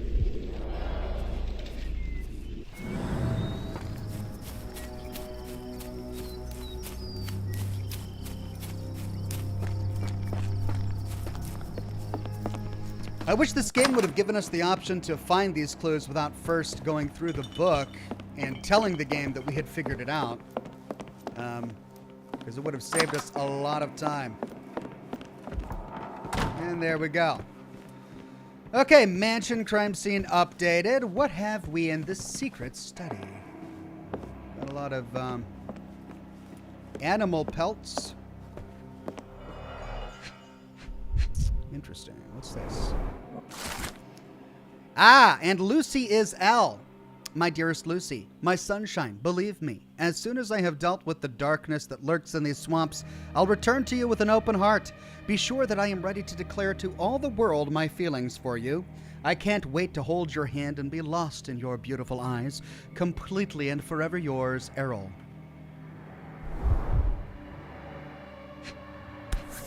There's Lucy. Well, isn't that interesting? Hello again, Lucy. Again? Have we met Lucy? Previously? Was she on that riverboat?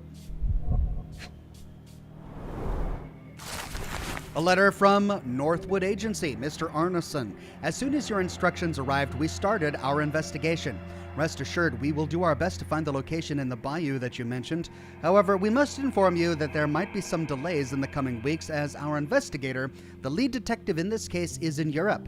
Meanwhile, we highly recommend securing your findings until further notice beneath a table, in a safe, or in a locked cabinet. Anything will work. E. Spears, Director of Northwood Agency. Northwood Agency. That's the agency that sent that one guy whose body we found back at the mansion.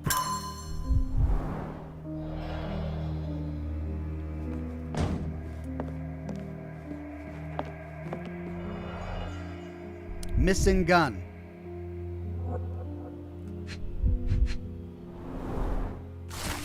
Arneson's notes on Bank and Ashmat. Mr. Arneson has a collection of notes detailing his investigation of Ashmat. One of them reads, "That damned servant! How dare he use my name to sell opals at the bank? Was he like that all the time and I overlooked it? Or is it the influence of his foreign friends? I need to learn more about the man, especially after I showed Davy that cryptic telegram sent to Ashmat. What is it for?" Davy read the telegram, and he's got like a photographic memory. He knows what's in it. We can get the details from Davy.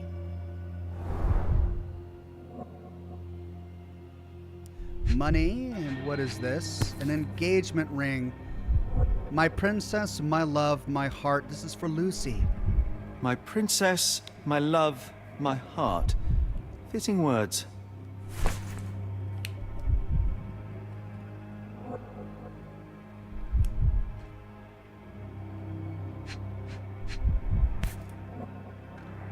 De la Provence. Battle of Champagne. Or bottle of champagne. Not the Battle of Champagne. Hey, there's a shotgun. It's almost a piece of art. Right, well, that gave us the information we needed to find out the contents of the message. And so before we go down there, because presumably we've got to do it this way, we'll go into the Mind Palace. Signet ring with letter A. Got it. Mansion crime scene updated. Behind the painting, there was a door leading to a secret room. Letter to Lucy. Photo of Lucy from the Nymph of Louisiana.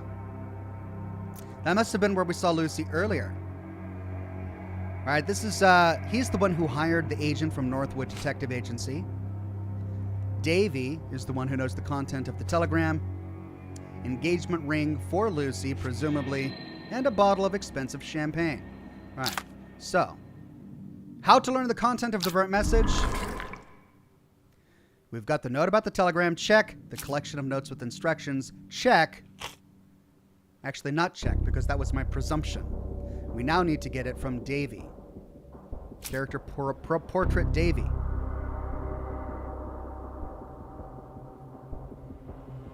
The only one I'm not sure of is the collection of notes with instructions. So let's go back to that really quickly.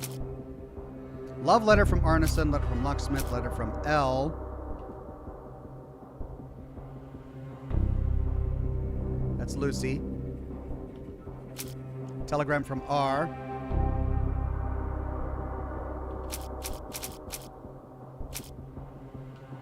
Arneson's notes on Banks and Ashmat.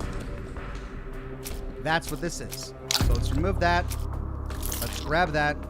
Burnt note about the telegram. And then we got to go to character portrait Davy, I think.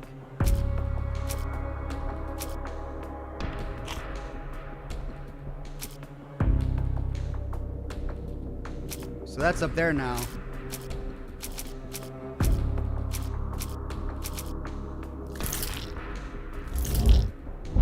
Oh my God, I only got one. I mean, we got to get it from Davy, right? We already know what we got to do. It's just trying to figure out how to tell this game that we know what we want to do. Okay, so it's not the love letter.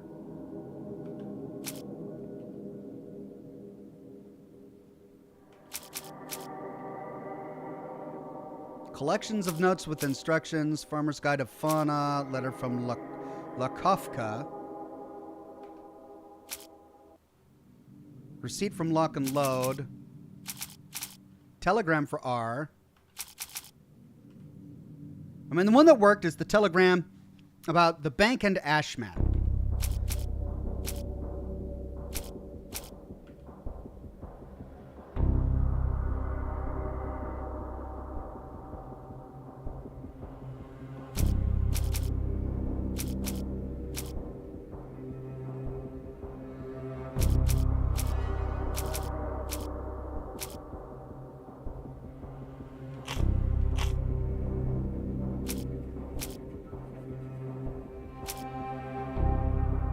Door with the horse symbol?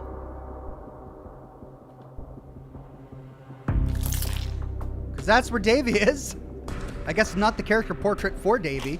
So we go to the door with the horse symbol. Now what's this last one? Is it the notes with threats? No. Could it be this one from Lakovka? It was the letter from Lakovka. Now just to figure out which observation. Photo of Arneson with the boy. Yes, yes. Davy might hold the information. Of course Davy would hold the information. I just had to select the right observation that happened to mention Davy. If you're going to have a game like this, anything that mentions the subject should be a viable clue, right? I even chose the character portrait, the profile of Davy, and that didn't work. Davy is fond of Mr. Arneson and must know a lot about him. The boy might share information to help save Mr. Arneson. Check. All right. So before we go into this final one, we go talk to Davy. Let's pin it.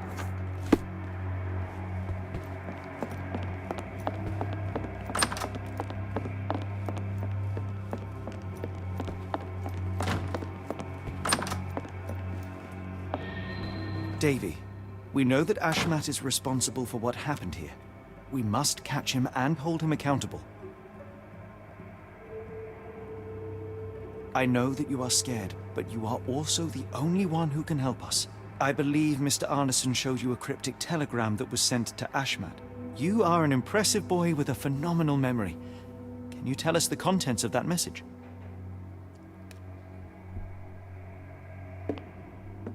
Here we go. Davy. Watson, please copy down everything he writes.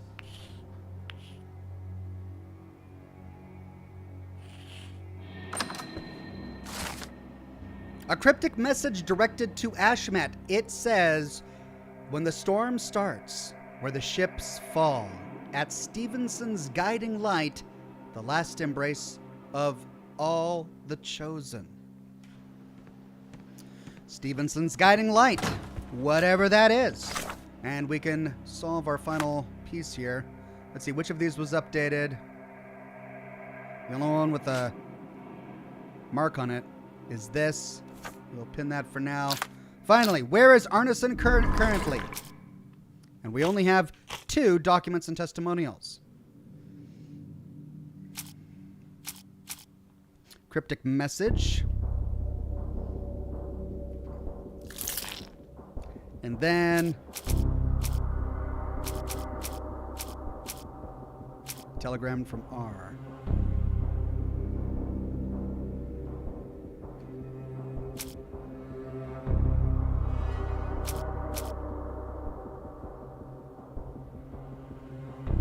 There was another one that told us to follow a light or something. Let's try telegram from R.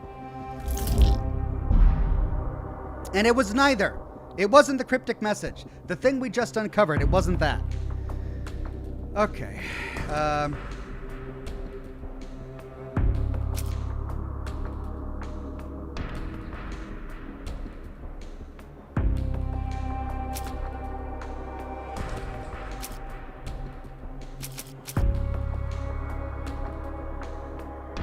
As soon as I have dealt with the darkness that lurks in these swamps, that's what he was going to do first, but he didn't go anywhere of his own volition.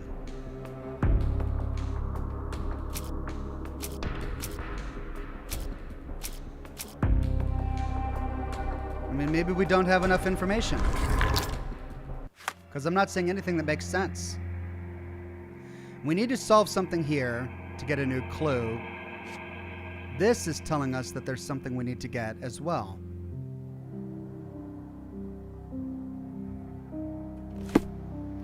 Let's go into what's-his-name's room.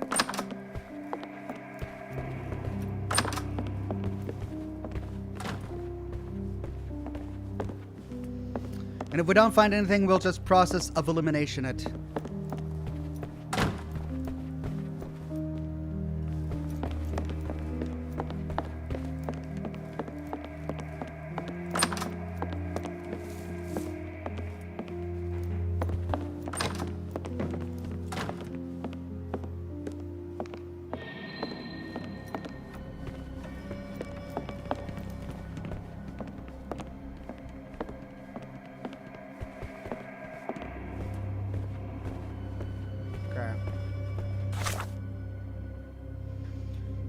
We're just going to figure it out by process of elimination. And that will at least tell us if we don't have all the clues we need. Northwood Agency.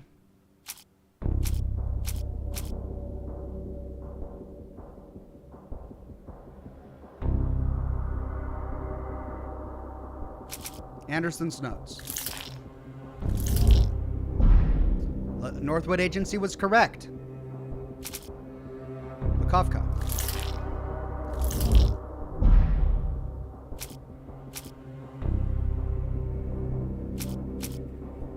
Burnt note about telegram.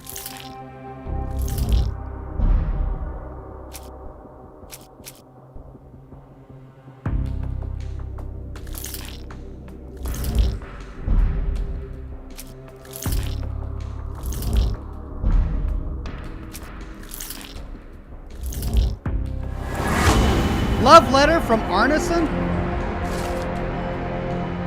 Ashmet took Arneson to the bayou? Why?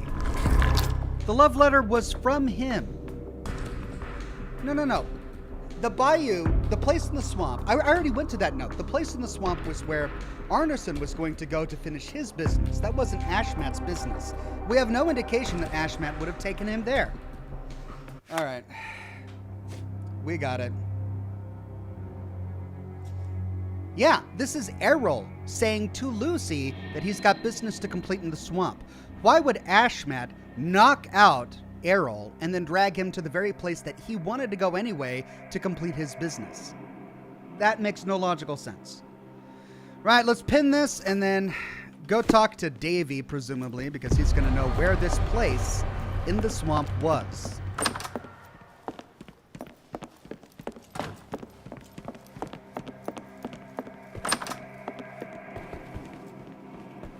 But we can't talk to him. Angels, sirs. All y'all lacking is a pair of wings. All right. Well, looks like we need to talk to somebody else. Of course, we can't go out the front door.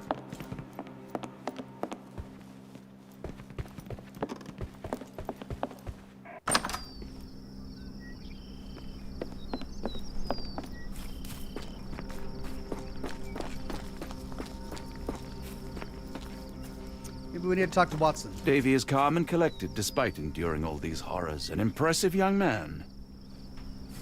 Alright, so the thing is we don't have the people icon, which means we're not going to get this clue by talking to people. We couldn't talk to Davy. We couldn't talk to his sister. And there's no one left alive. So a place in the bayou. We investigated these two spots. We are now just outside the mansion. We could go to the French Quarter. We could explore down here. We haven't been down here yet. Let's try that. All right.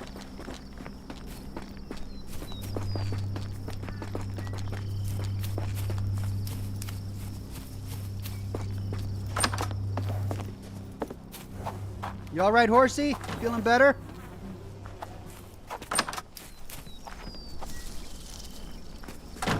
This cab will take us to the French Quarter. Or not. Oh, they will. Yeah, well. I just love how they do random NPCs. They just can't bother to write dialogue, so to have them talking, they just go, "Oh, I don't know. I don't hear all you all." Help me, please. You better ask someone else about that. Yeah, as I thought, we can't actually talk to other people about it. Maybe Lucy. Ah, maybe we need to go back to Louisiana to talk to Lucy. She would know where that place in the bayou is.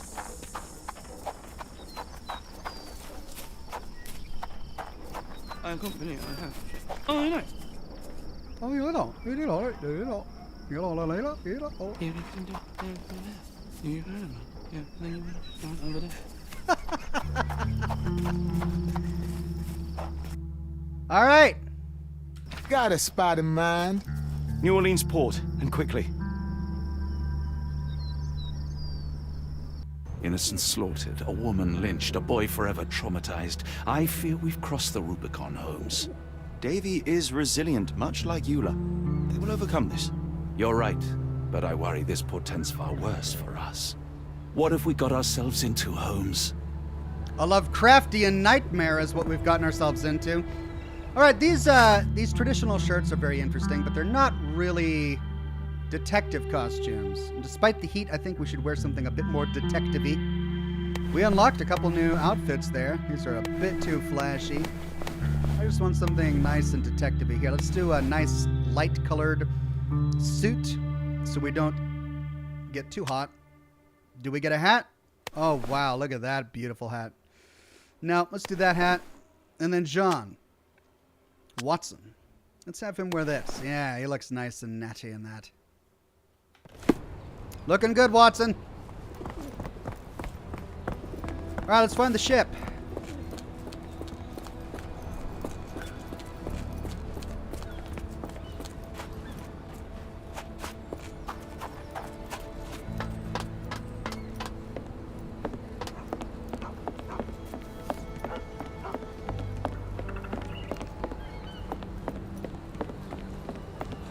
The Nymph of Louisiana.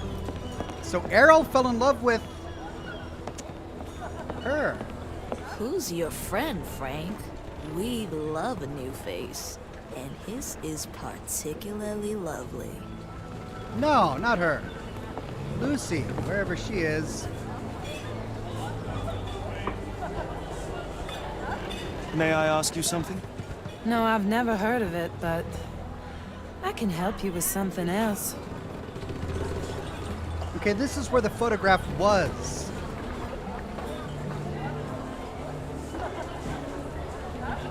Are you able to help me? No, I've never heard of it. But I can help you with something else.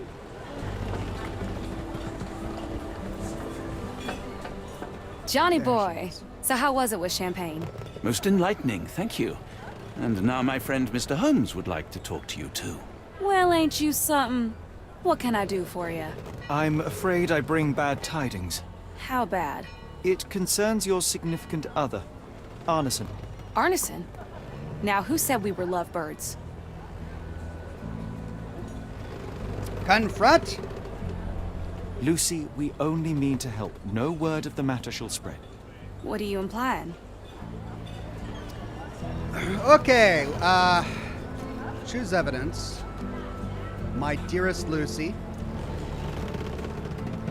The man in this letter seemed ready to declare his feelings for you. Sounds like he was more than a client. It's part of the job. Men can say weird things when they think they're in love. Okay, a photo of Mr. Arneson with a young woman, Lucy, from the Nymph of Louisiana. This photo of you and Mr. Arneson suggests the feelings were reciprocated. Looking interested when with the client is part of the job, Mr. Holmes. I don't even remember the man. You mean And to yet- say you take pictures with everyone? If they ask nicely. And pay. Well, then we show her the ring.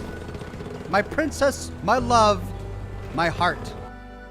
Arneson definitely paid for a ring in your size inscribed, "My princess, my love, my heart. It is for you." Arneson was going to propose marriage. Facts are clear. You know Mr. Arneson and perhaps even love him back. Regardless, he has been abducted. His life is hanging in the balance. Please, help me save him. Oh my Errol!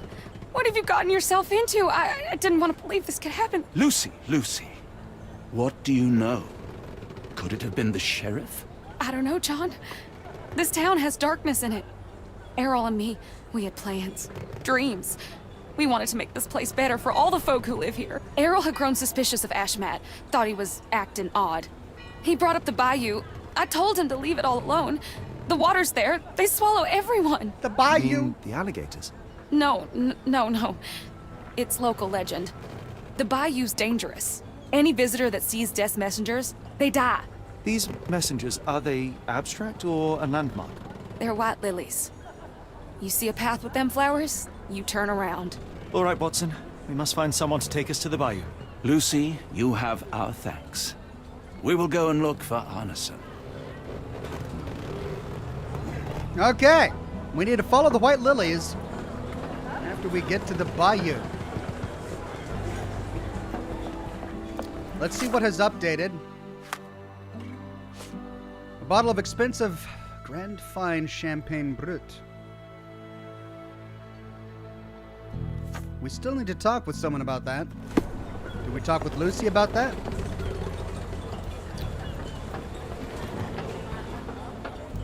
Who on earth would harm Errol? Maybe we were supposed to use it in that last scene, or it was one of the options.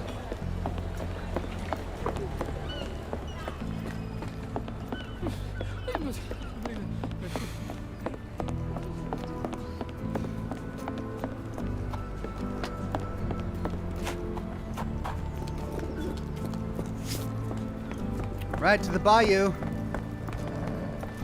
Is this not my cart?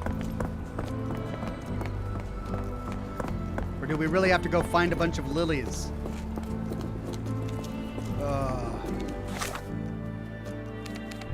Creole Quarter, Chinatown, Harbor Master's Office, that's where we're at, and Fisherman's Quarter. How do we get to the bayou?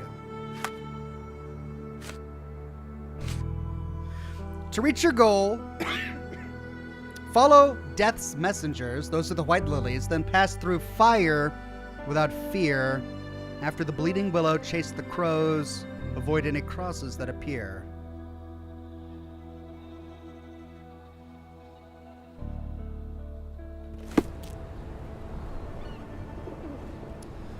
Okay, if we really are supposed to just follow white lilies, they would probably place them by the boat so we could pick up the trail immediately after talking with Lily. But there's not going to be any lilies growing on a dock. Plus, we have this expensive bottle of champagne that we don't know what to do with yet.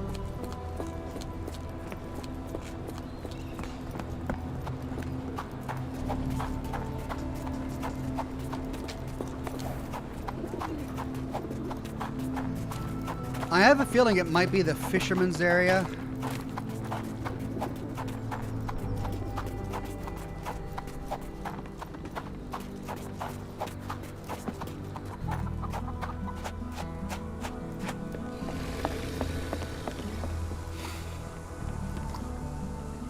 Go to Champagne. You forgot about her. She's in the fisherman's quarter, says Sinchferno. All right, champagne. All right, a literal bottle of champagne for champagne. Right. Hello again, and thank you. Your last tip proved extremely useful. Don't mention it, Cher. Champagne ain't one for trickery. Now, if you need more help... As it happens, we need to take a short trip through the bayou into the nearby swamp. Of course, you'd receive fair compensation. It's almost dusk, and only fools go into that swamp at night. Come back tomorrow. Champagne will take you down. That will not do. We must go now. It is of grave importance. I won't take you. But if you're crazy enough to go, I'll sell you the boat. Wouldn't you know it, I came across a bottle of your namesake. Will that be enough for a boat? It's warm. The bottle's dirty. But we got a deal. I'll even lend you this rifle. If you're going into swamp, you'll need it. One last favor. The boat that we came on is to leave tomorrow for Europe. Would you kindly relay a message to the crew for us? We may need them to hold their departure till 8 in the morning. Of course. She sold her boat for a bottle of champagne? Okay. Achievement unlocked, Knives Out.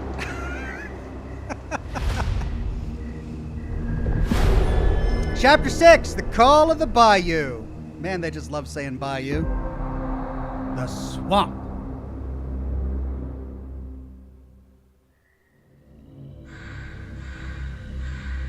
Sinchferno says also a tip, don't bother exploring the swamp. I explored the whole place. In Afghanistan, We had nippy nights. It makes one yearn for rainy London. This place.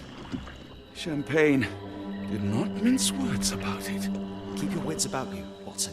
We are inching closer to the heart of this mystery, however dark it may be. Hell's bells! Turn off the light! I told you to stay away, Doctor. That he did, Holmes. I rule these waters. No hiding from me here.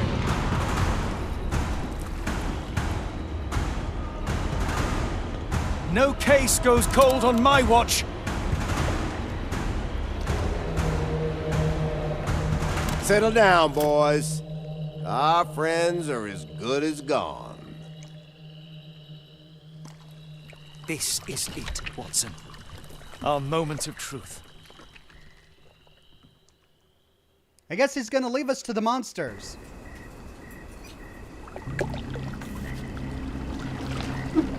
Okay. Anyway, Singeferno says, I explored the whole place and there was nothing. Just follow the flowers. Will do. Weird Beard, a member for 51 months and a gold ox, says, Amnesia the Bunker releases next Tuesday, the 23rd. Possible next Scotch and Smoke Rings game after Resident Evil? Frictional Games always delivers an interesting yet terrifying story. Soma, etc. Yeah, that sounds great. Amnesia the Bunker. Holmes, do you believe the sheriff? That we won't escape? One cannot be hurt by superstition, Watson.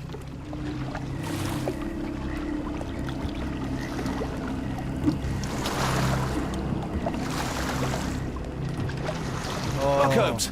Fireflies!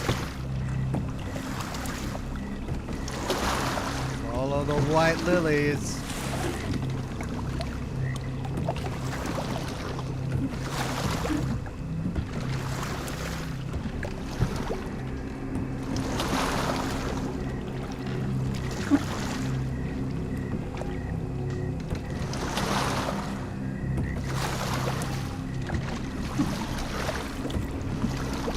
We follow the lilies, we go through the fire until we find crows.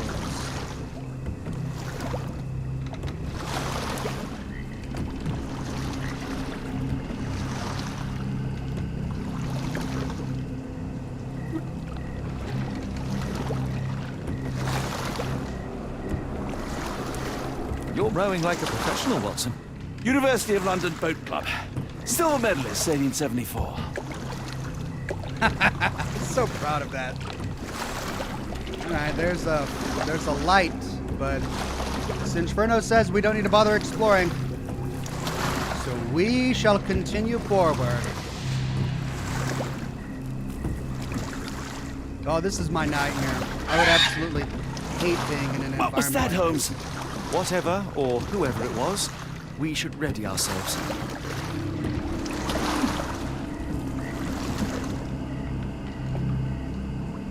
Fire. Fire.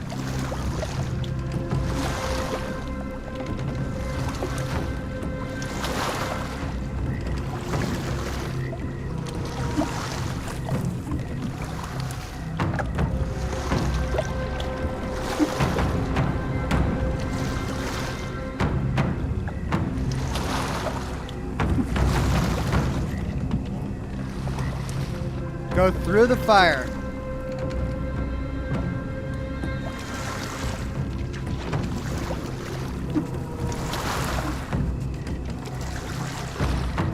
X marks the spot.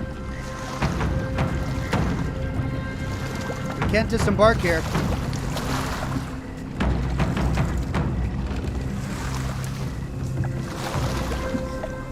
Am I hearing drums? Drums in the bayou? I'm no longer seeing the white lilies. But there's fire. We'll follow the fire and avoid the crosses. Okay, we gotta find the crows.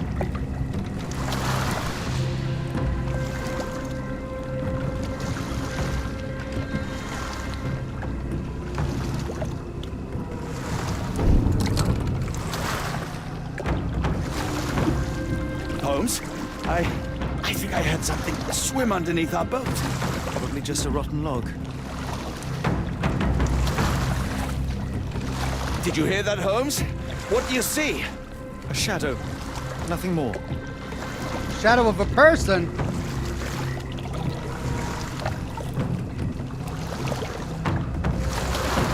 Did you see that? It was like a person.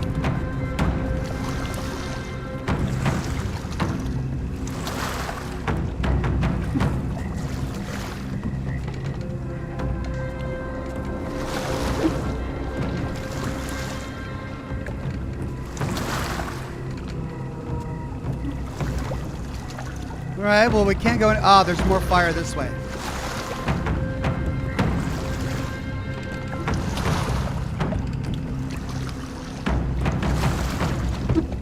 If you told me when I binned your paper that we'd end up fleeing the law in a rowboat through the Louisiana bayou...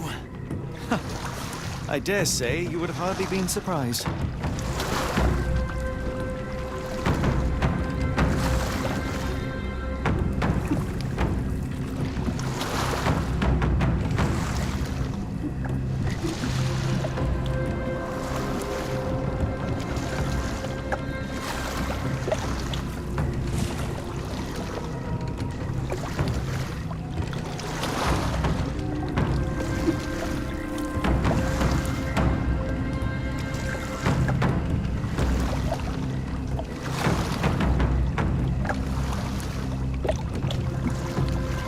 The air is getting thicker, almost suffocating. The stench of death. All too familiar now.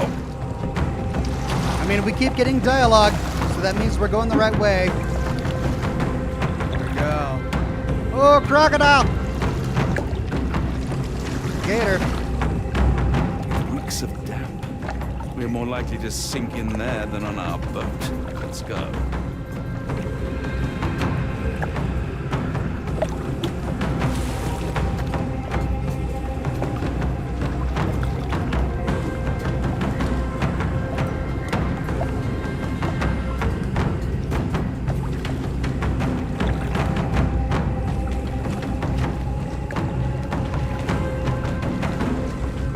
No? Guess this is the wrong dock.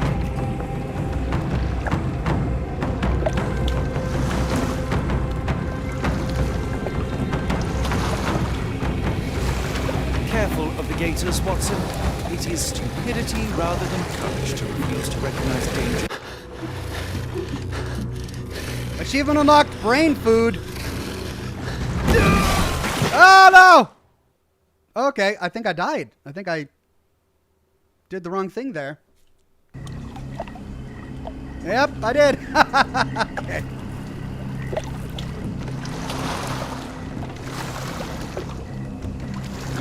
The fires also go this way, so let's go that way.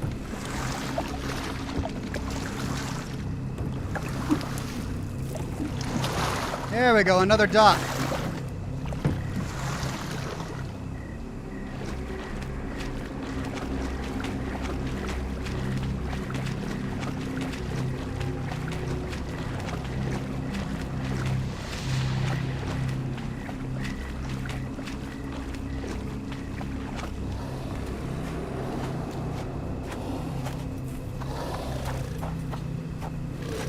Ooh, we got bodies hanging. Holmes, hand me the rifle. I can shoot the ropes holding a few of those poor souls. Come on, Holmes, give me the right... Watson, stay calm, but be quick. An alligator has noticed us.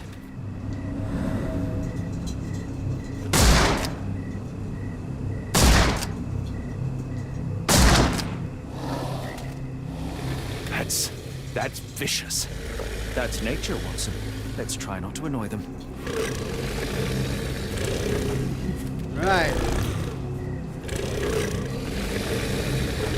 Colonel 87th says, too early to ask what the next few games will be? A bit too early. I haven't quite decided yet. Okay, yeah, that's a dead end. Avoid the crosses. Are these crosses?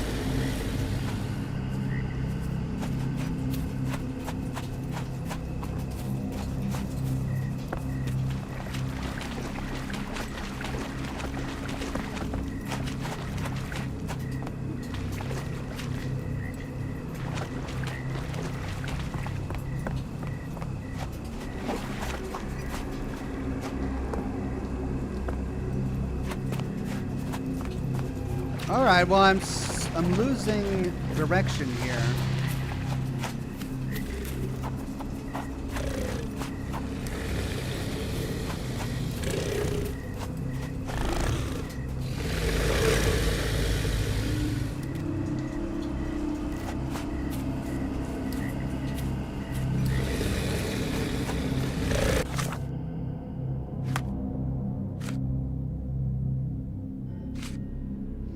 Avoid any crosses that appear.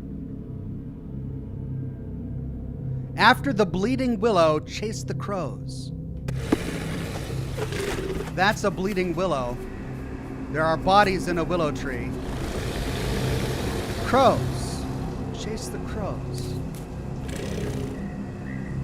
Well, there are a bunch of crosses here, so I guess those are crosses.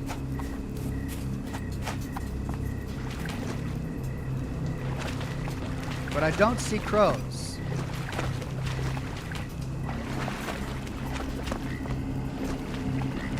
So did we go? Oh, I see what we did. We made a distraction. So now we can sail through this other portion that previously would have killed us in safety.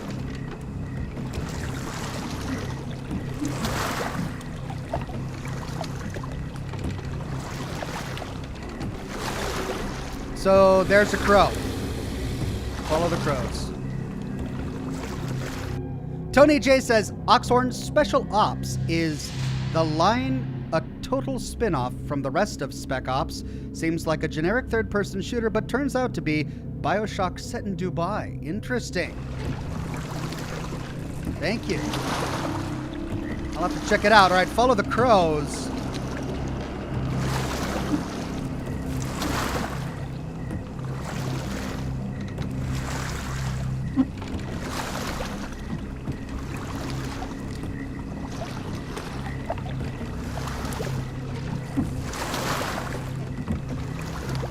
That pier looks promising over there, Watson.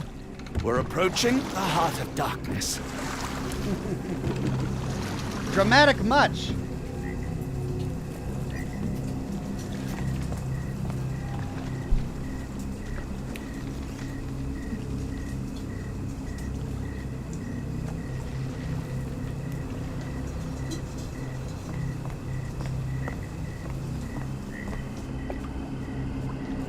Achievement unlocked, land ho, and 2 evidence updated.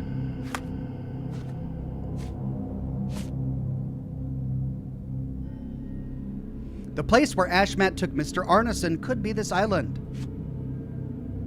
The alligators seem too dangerous and hungry. They block the only way forward. Watson successfully distracted the alligators by shooting down the corpses. We can continue on our way carefully. Okay. This place gives me the shivers, despite the muggy night.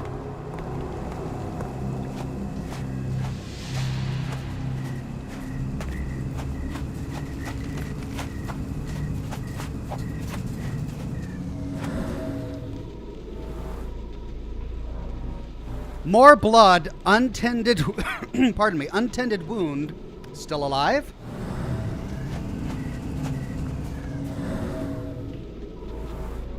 Same boot prints as the ones from the map. Here. Same boot prints as the one from the mansion. There's Ashmat. There he is. Is he missing his fingers? Yep, he's missing his fingers.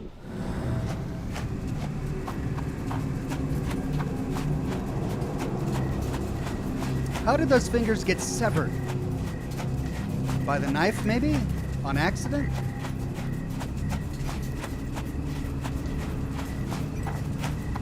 Oh, great. This is always wonderful. Let's just walk right up. Why not? Ugh, the smell of burning flesh, just horrific. Keep away from it, focus on our task, so we may soon leave all this behind. Bare feet, erratic movement, different sizes. A fiery gathering of passions and deception. Lots of people.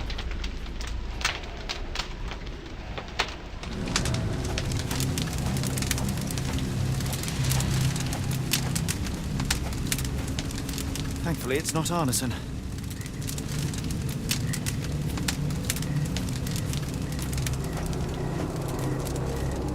A heavy weight scored impressions in the ground 1 inch deep.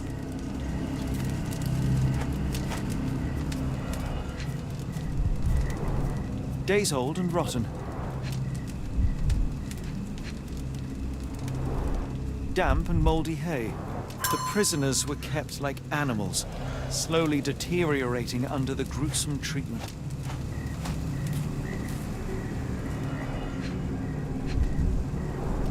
The blood is dry. The axe has not been used for some time.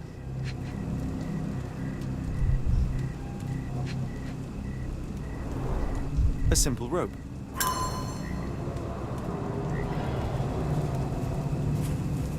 Are we too late?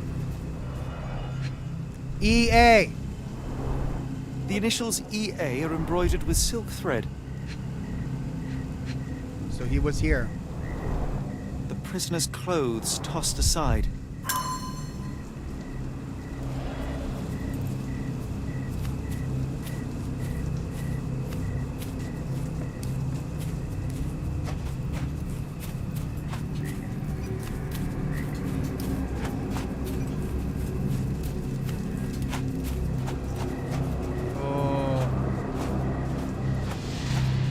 Oh, wow.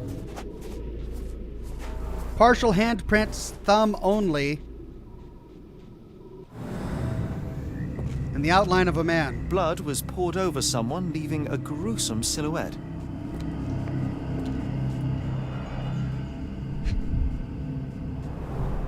Bowls filled with blood.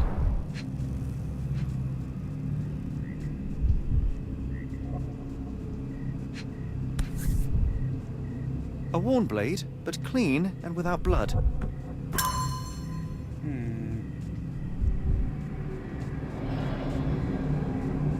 So no one was executed on that altar.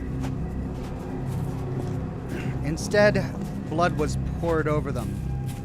Let's finish examining the scene before we try to piece it together. Okay. No. The tracks lead behind the stone slab. Yes.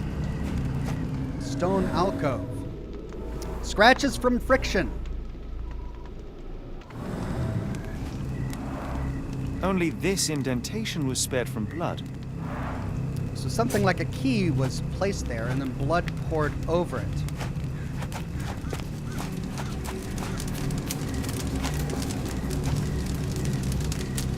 Right.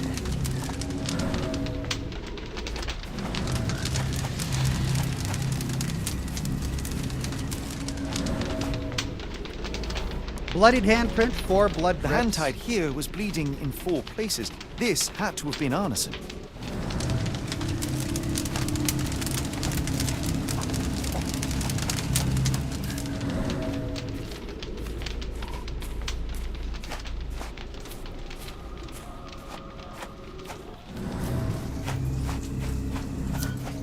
Okay. 4 options.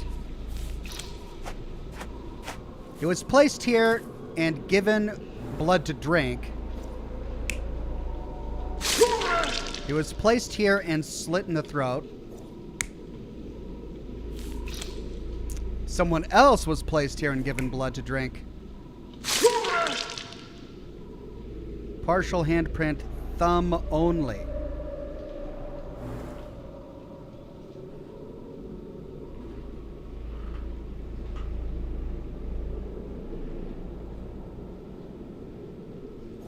So it has to be him, and the blood was poured over him.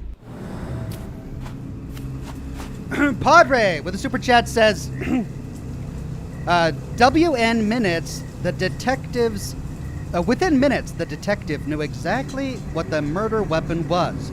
It was the briefcase. It was a briefcase. Within minutes. Thank you, Padre.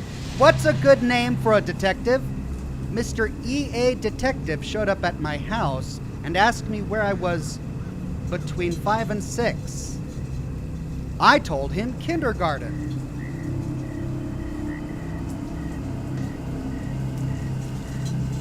What's a good name for a detective? Mr. E.A. Oh, I see. So that was the joke. Mr. EA. Mystery, eh? A good name for a detective. Mystery, eh? A detective showed up at my house and asked me where I was between 5 and 6. I told him kindergarten, because that's where you were between ages 5 and 6. Gotcha! Thank you, Padre!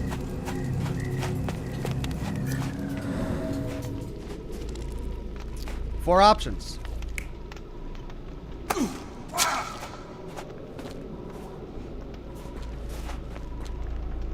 Okay, he was placed here and sliced with a knife. Someone else was placed here and sliced with a knife.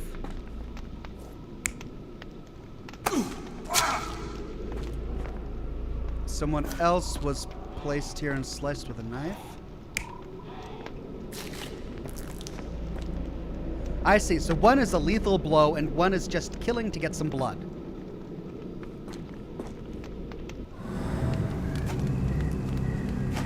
Okay, but there are two more that we need to unlock that we haven't found yet.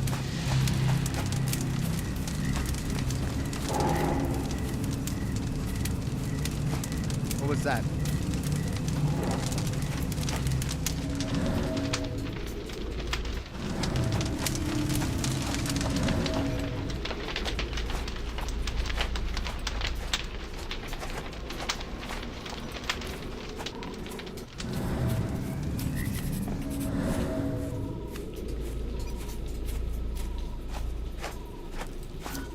Okay, so we got those two.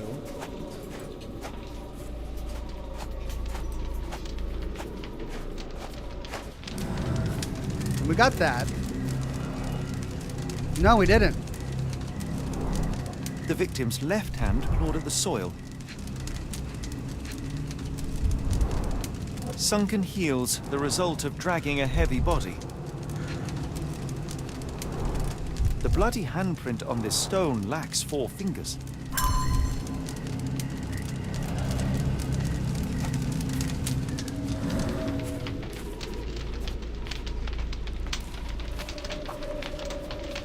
Okay, so we unlocked another one somewhere. Over here.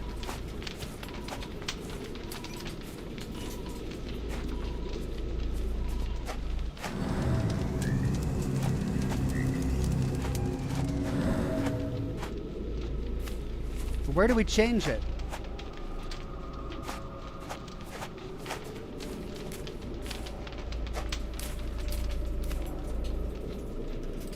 So we got all the evidence but one for that. I see.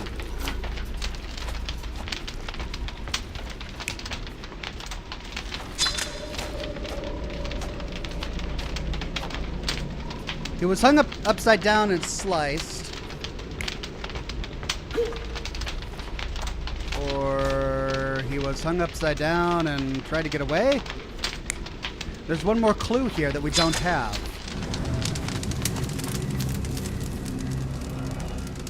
We got that.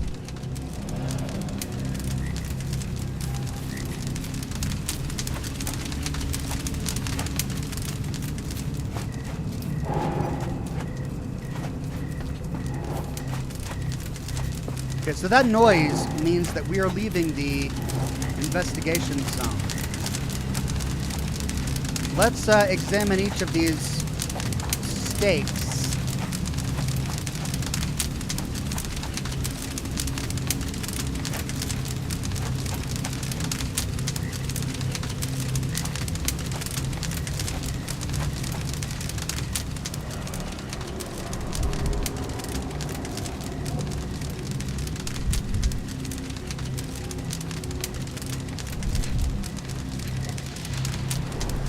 Both ends of the rope were cut cleanly.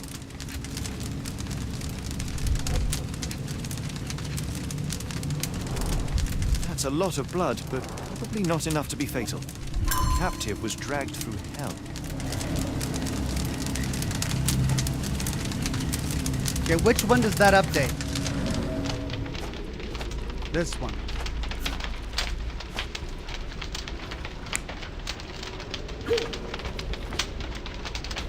Third option is The third option is a stab to the heart, which probably would have been fatal. So the most likely option is a stab to the arm while cutting the ropes, which would not have been fatal.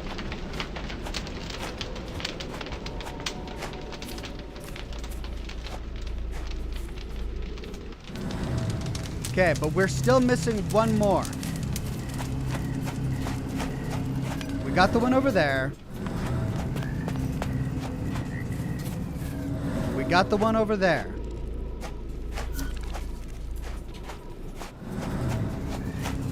We got the one over here. There's one more.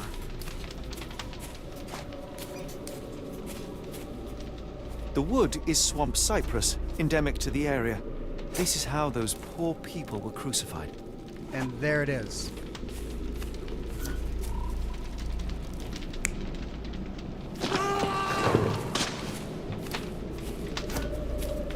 Okay. So, tying them onto the cypress. And then the other option is chopping them,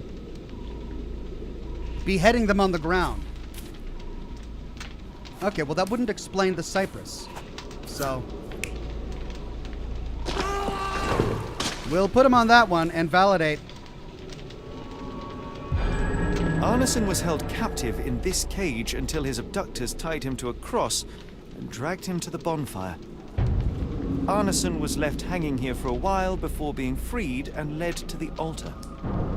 At the altar, Arneson's captors performed a ritual on him and poured blood over his head.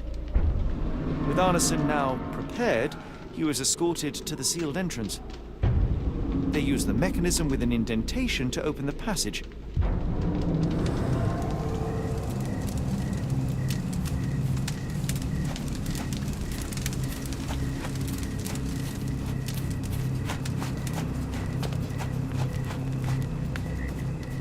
Okay. So,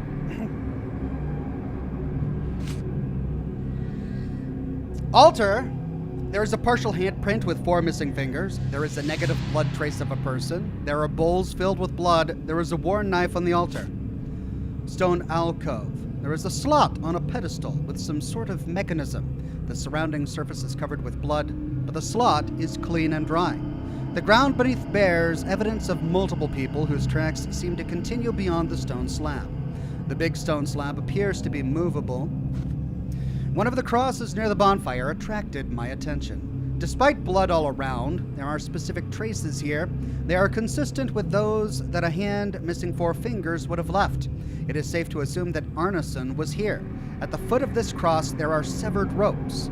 There are tracks suggesting that poor Arneson was dragged away from the bonfire. He tried to cling to a stone in the ground, but was overpowered. The insides of the cages have remains of rotten food and almost decomposed hay. This indicates that the captives have been kept here for a long time. The sets of different clothes from various countries were removed and thrown in a pile behind one of the cages. Among these clothes is Mr. Arneson's shirt with the initials EA. There are tracks of a large structure moving between the cages and the bonfire. Bloodied ropes and an axe near the entrance to the cage were used in an improvised workshop. This is what we pin. Arneson was held captive on the island before being prepared for the unknown ritual. The last traces of him disappear under a stone door with a strange opening mechanism. The indentation and internals had an object inside. It must be covered in blood. So we are looking for something covered in blood. That is where we'll find the key. And my guess is that it's somewhere up here.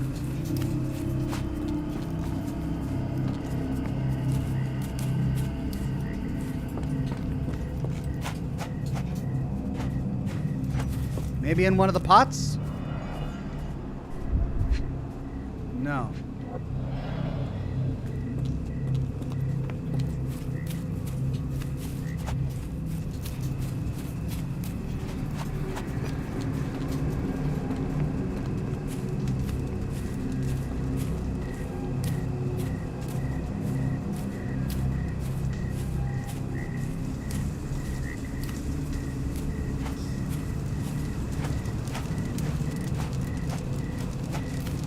Perhaps on the bonfire.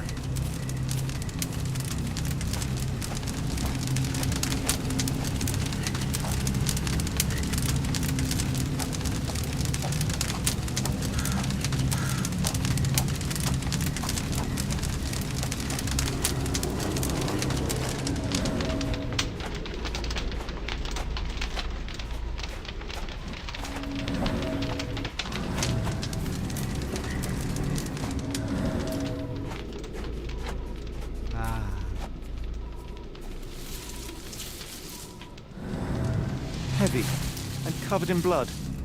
Found it.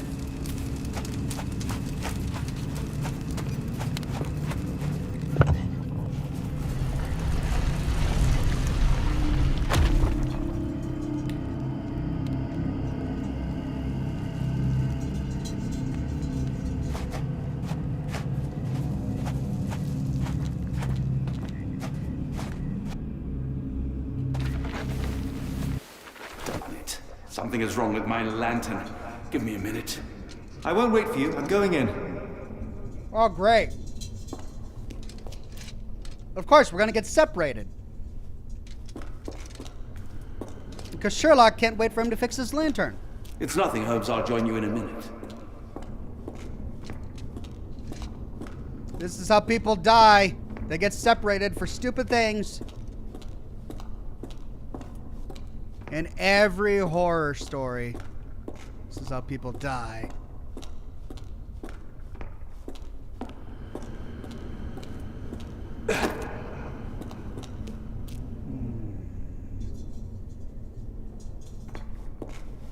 Woe betide those who take it. Okay. Right.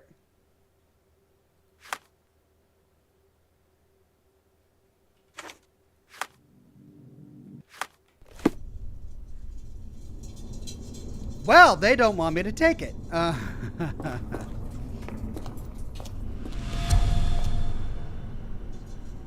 Oh, great. One of these again. All right, so it's not room 3. What? Not room 2. Not again. Not room 1. Walk away. Let the unknown be. I think I want it.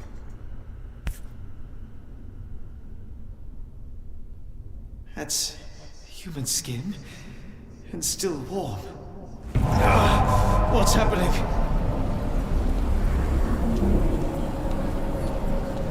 Here we go.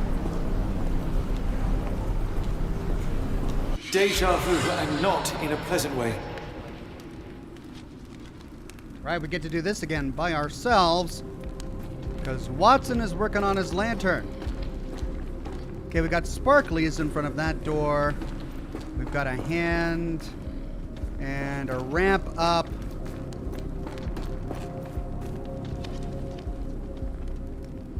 Let's try sparklies.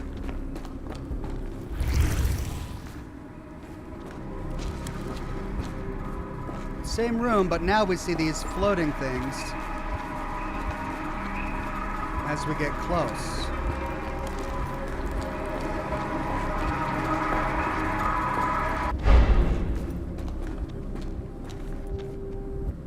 Okay, when we stand here, the path is there. Okay, and it's made for us. But what's over here? Dead end.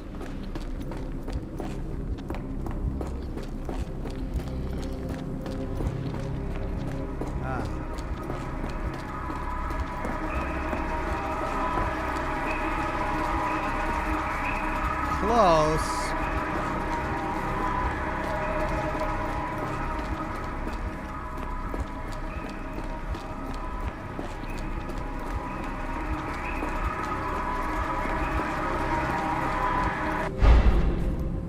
There we go. Now they're sort of green and floating, which means they're not solid.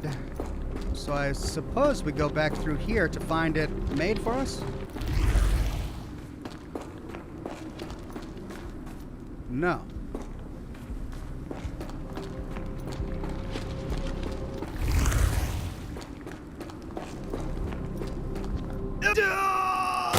Okay, well, I didn't think that they were going to be solid, but, right, do we go back into the other one? They're invisible there. We only see an outline of them here. Maybe we can't see them, but they're still there. So let's try it. Or did we need to go up? Because we went down to finish the path. Is there a way up?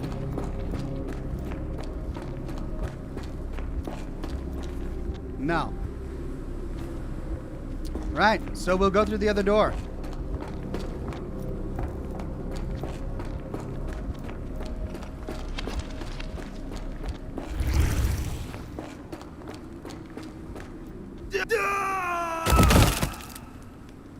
Nope.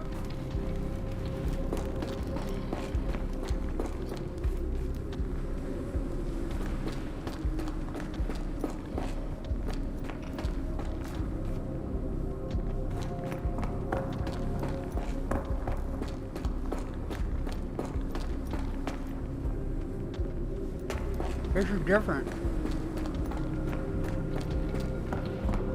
The layout of these steps is different in this universe.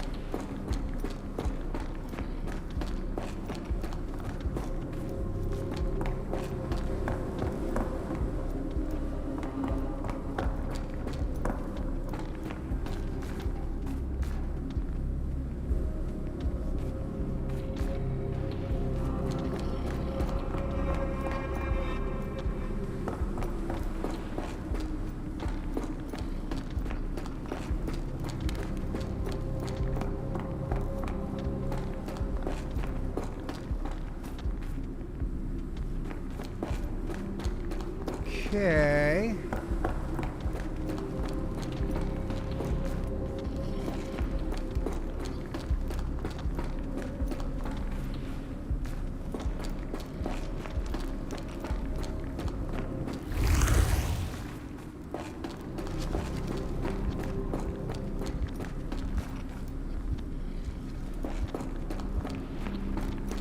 Well, where haven't I gone?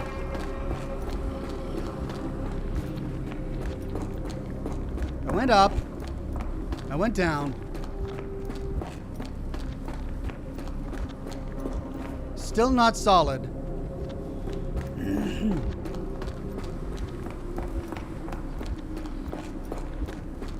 So this is where I had... Oh, do I need to walk backwards? Do I need to walk backwards like in that last trial? Yes, but in which universe do I walk backwards?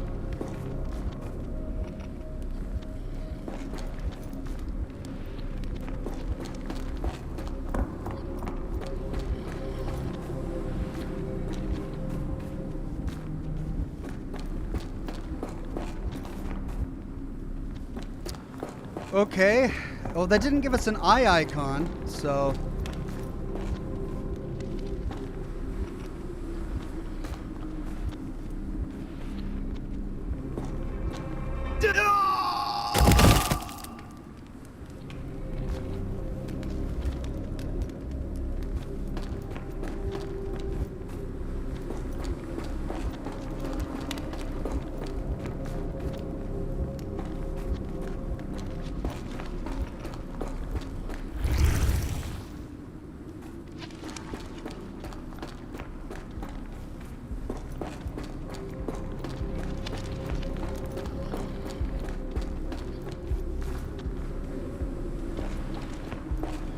Well, I'm very confused. Oh, it mirrors. So it's this way. It's not on that side, it's on that side. Oh my god. Yep. Now I just gotta remember how it wound its way. I believe it went like this.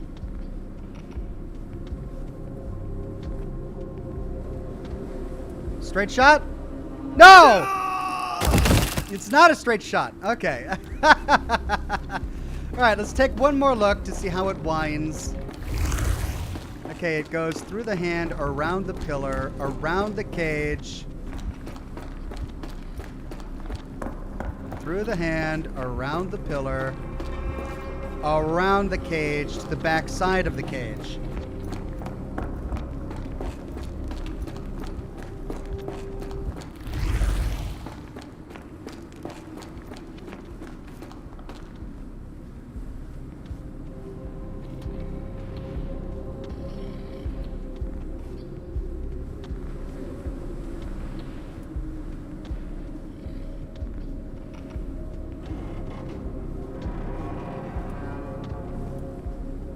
Ah.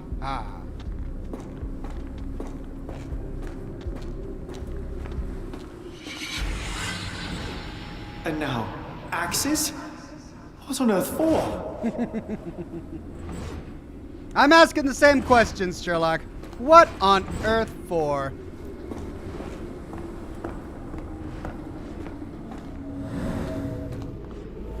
Deep scratches, dried blood.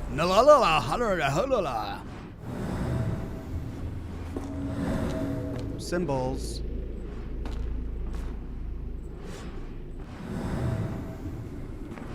Okay.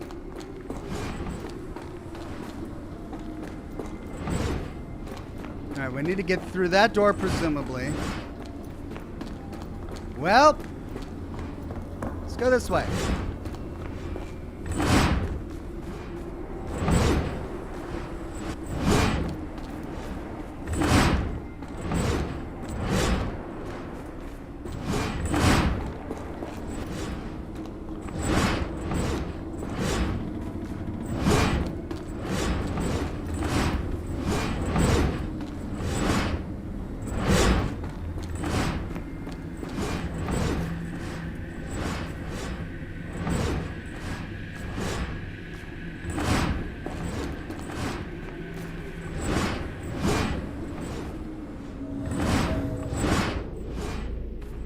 Oh, okay. Well, whatever that means.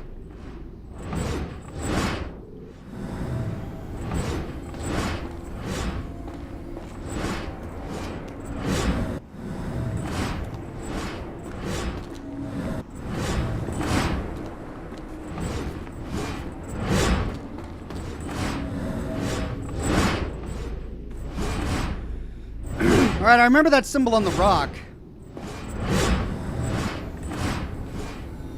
Wait, do I have to be killed by the ones that are marked?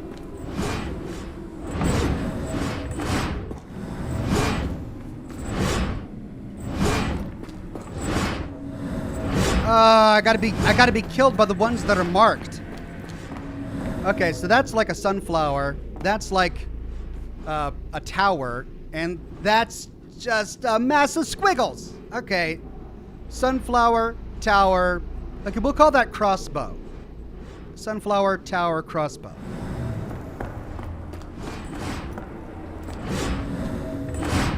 That's nothing. So we bypass this.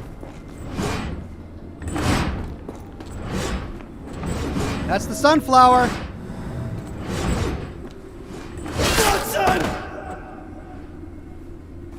Nope. Okay, well we got Now oh, check. Glowing, but why? Okay, so we did it right. All right, so we got the sunflower, tower, crossbow.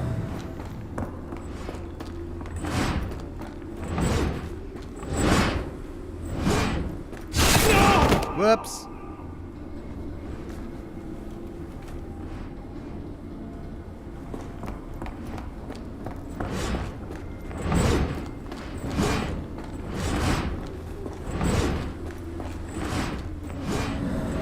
That's nothing. We bypassed that one.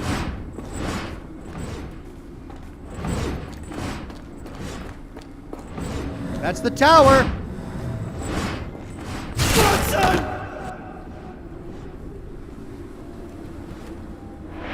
All right. There's that glow again. Now we got to find the crossbow.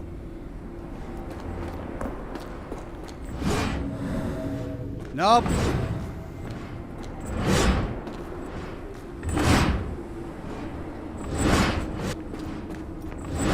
Yep, that's it.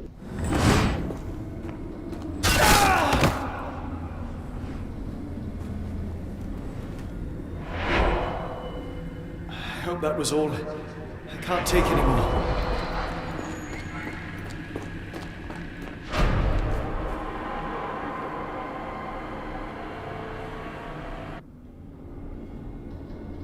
At last, the lantern's working again. Holmes, I'm coming. Don't make me do this all again with Watson. Why couldn't Sherlock have just waited? Of course he had to rush off. Oh, there he is. Holmes, what are you doing? Sitting in a place like this? How did you get here? How did you get through the maze? Tell me, Watson. What maze? I walked straight up to you. You saw me. Do not lie to me, John. How did you get out? Sherlock, what happened? Are you feeling all... Oh, heavens. Is that Arneson? Why didn't you mention him? Stay put. I must check if he is alive. Okay. I just need a second, John.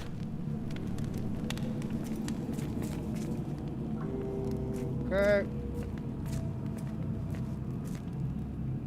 Aguarde a tempestade, abandone sua carne.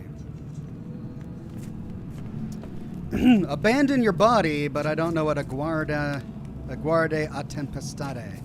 Something about time? So these are warnings written in a myriad of different languages from all of the different various peoples that they kidnapped.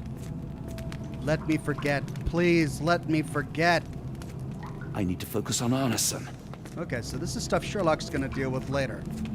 We'll focus on Arneson for now. The unknown. Beckoning. Great one. Lightning. I should examine him before he has another seizure. Right, but should I be worried about the eels in the water that are like hovering over that skull? I don't want to step on an eel or have my ankle nibbled on, because that's gross. Please tell me there are no eels inside Arneson. Okay, there's the bloodied stump of a hand. He is really battered. Let's see. Blunt trauma to the cranium, dilated pupils, lips moving without a sound. Big bruise. Cold sweat. 2, no, 3 ribs fractured. Pulse is racing, 110 beats a minute.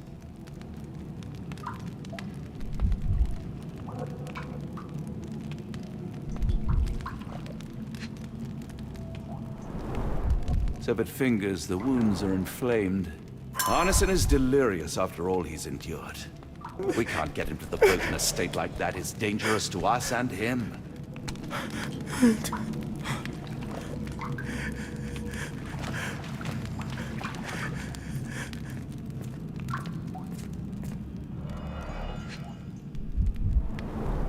This is Dwale, induces sleep and relaxation.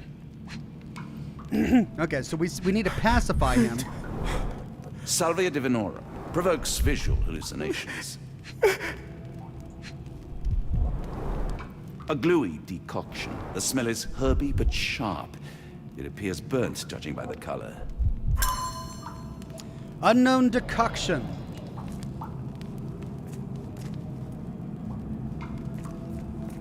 Alright, so we need to find a way to chill him out. The deep water calls. Rejoice, for he is coming. Prove worth by giving life to the great lord. Alright, now that we've talked to Arneson, can we take a look at the stuff on this table?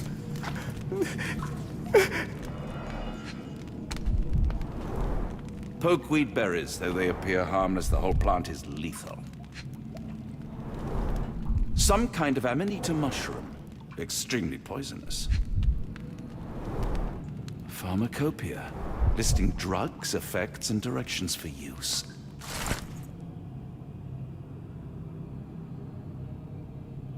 Pharmacist's Handbook. How to treat without killing.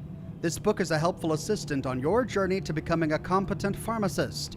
Every drop, crumble, or grain of a substance can bring a sick patient back to life, but may kill him if dispensed carelessly.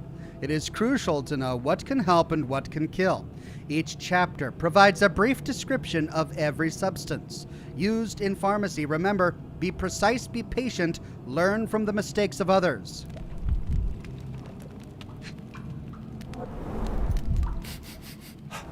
Odorless, watery, and hard to identify. Transparent fluid.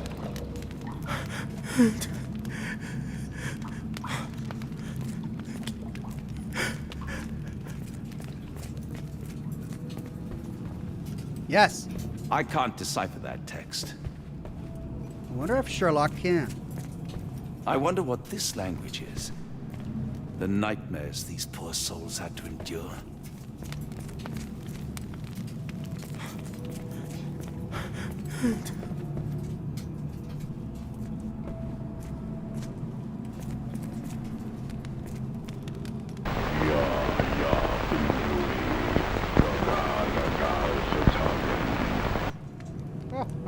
Okay.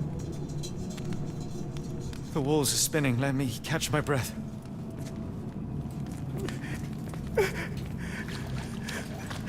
Right, it's all up to me. Mr. John Watson.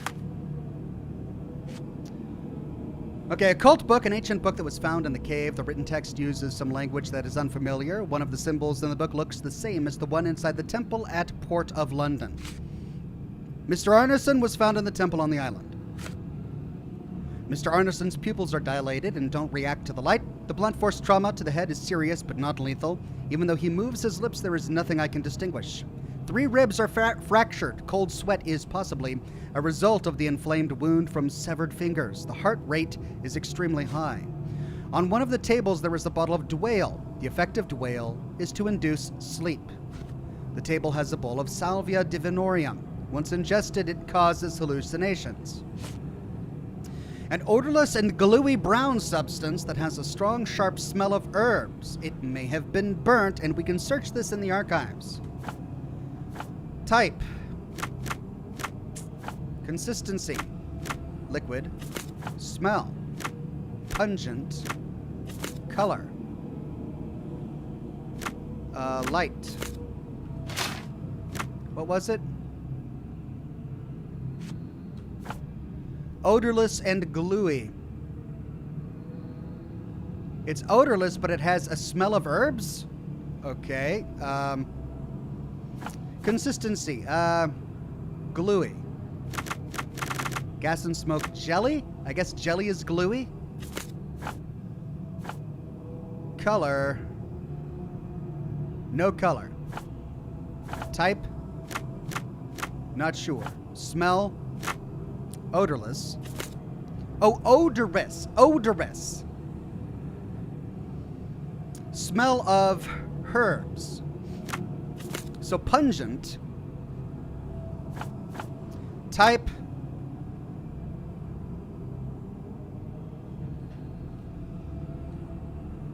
Medicinals? Yeah. Ayahuasca is a brown-colored paste used in rituals across the Amazon basin. It causes visual and auditory hallucinations created in South America.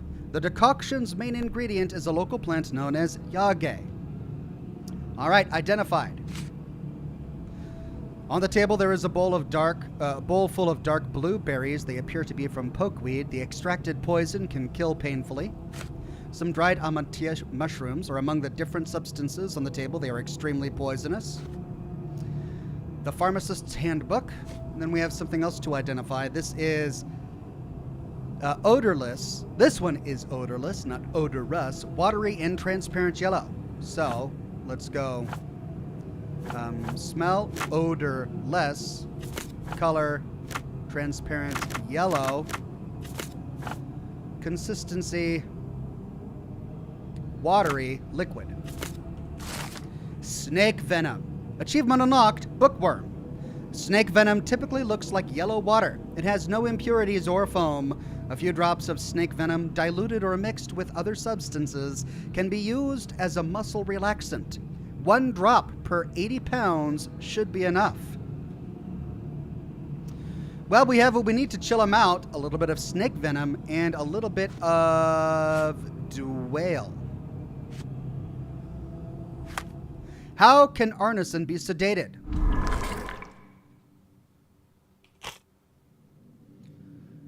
Snake venom. Dwale.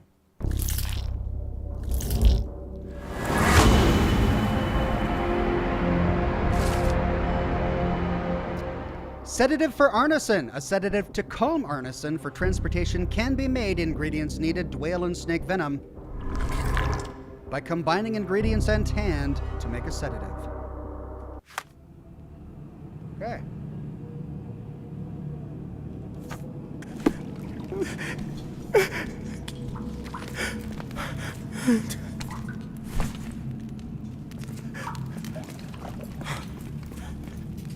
This should help soothe Arneson.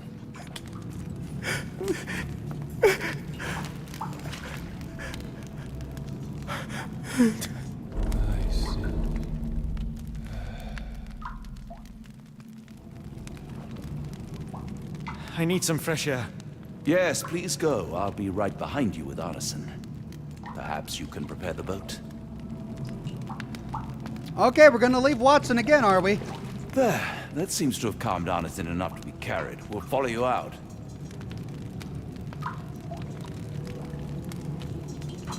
We'll just sidestep those gross eels.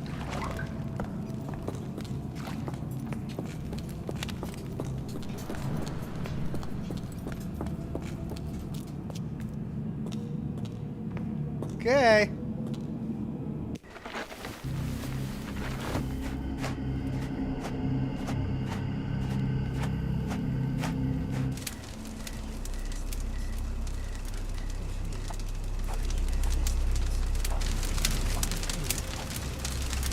Me festering soul and let me feel. Free me festering soul and let me feel. Eyes without purpose and now see the truth. Tear me mind from me flesh, score me festering soul. Phantoms of nothing, we are born to die. Filth in the eyes of our eldritch lord. Free my festering soul and let me feel. Oh, please. I wish to return. Free me, let me return. Free me and rejoice. Eyes without purpose, I now see the truth. Tear my mind from my flesh. Holmes? Are you all right? Here, let me help. Oh, that was real. Okay. I'm fine. Holmes? Sherlock! What the hell were you doing? He almost killed you. I don't... You're right. Let's go, Watson. Okay. Well, who was that? Murderer?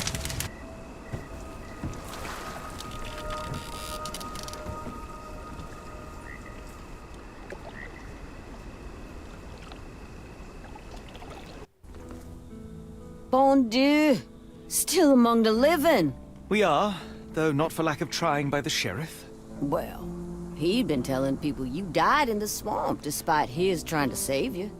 Crooked man. Through and through. Wait, is that Mr. Arneson? Yes, but he's not well. Do you know Lucy? Belle from the Nymph?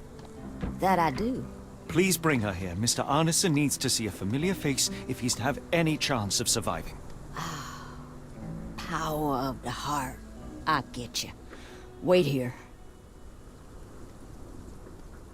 Errol? Oh, Errol!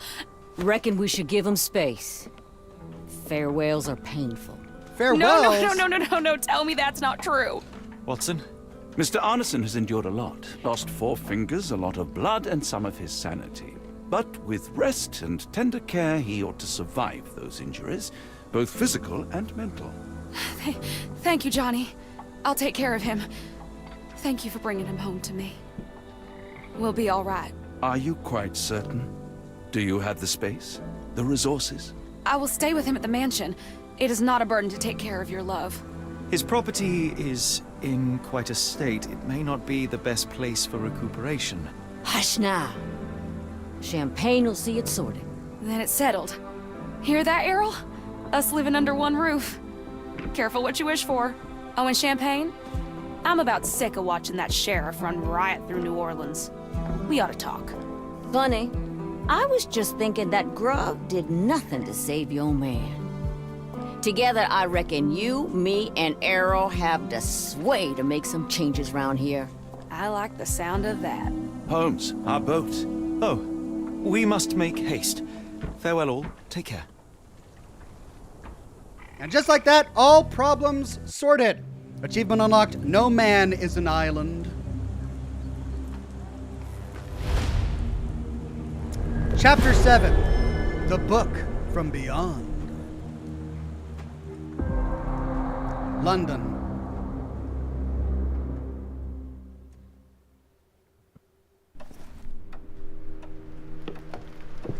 They're a little tired getting back home. Who's there? Mycroft. Who do you think? Let it be known that I'm handy with this revolver. Nonsense, Dr. Watson. As I understand it, when faced with the imperative to defend oneself, one's comrades, and one's nation, you fled. Aren't you going to introduce us, Sherlock? Watson, meet my brother Mycroft, Queen's best boy. This is a grim augury indeed, for wherever Mycroft travels, tedium surely follows. In contrast, of course, to Sherlock, a man whose obsessive pursuit of the trivial tears through the most carefully laid plans like a hurricane. Do you have any idea what you have disrupted? Your ego is inflated as much as your waistband. What word comes to mind? You work for the government? International trade is a delicate beast. Your antics and Edelweiss have jeopardized one of the Crown's richest relationships. Oh dear. As rich as all the butter you've been slathering on your bread? We need your help. What? There is evil afoot. Strangeness and savagery like I have never seen. Something otherworldly festering in the dark beyond our reach.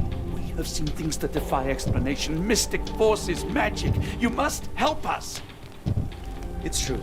The British government does not invest its resources in the insane or intoxicated. Pull yourself together. I know men like you. Men like you grease palms, whisper in ears, start wars, and you send men like me to die in them. You and the rest of your corpulent cronies. Tell him, Watson! Ah, corpulent. That was it. Interesting, Sherlock. But as you again drift away from sanity, you find yourself another John. All right, so the choice is made. I beg your pardon? There is only us. We cannot run from this problem. I should take the book and Davy's cryptic message to Barnes. See what he makes of it. Sherlock? Hey, Sherlock. Ooh. Something's gotten to Sherlock.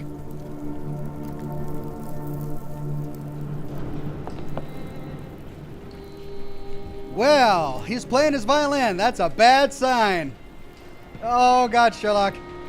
As you were, Watson. Do what you must. It's all up to Watson. I love this. Watson has always played an ancillary character, a sort of sidekick to Sherlock Holmes, and now it's good to see Watson have some vigor, some self-determination. He's saving the day. All right, we're going to Barnes, the bookseller. We remember him from the very beginning of the game. Another sinking near Scotland. By the Strand for all the details. Work your curve. Cool. Thank you, sir.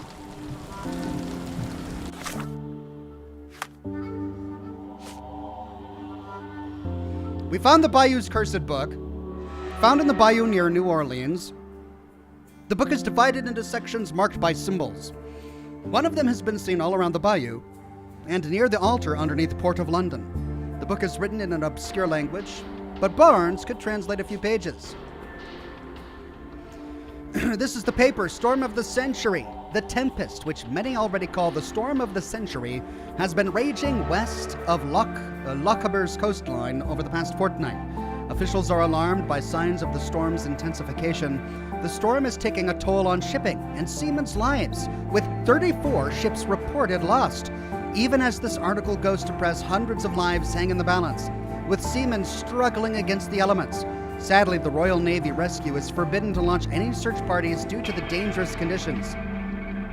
Her Majesty Queen Victoria held an emergency meeting with her ministers about the crisis along our coast, and it was learnt that similar phenomena of lower importance are occurring around the world. Oh, lower importance. Outside of London, okay. In other news, a French thief with the initials AL is toying with Scotland Yard. AL.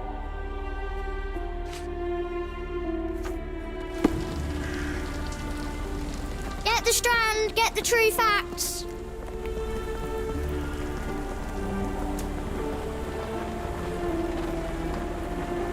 Okay, if I remember, it was Barnes.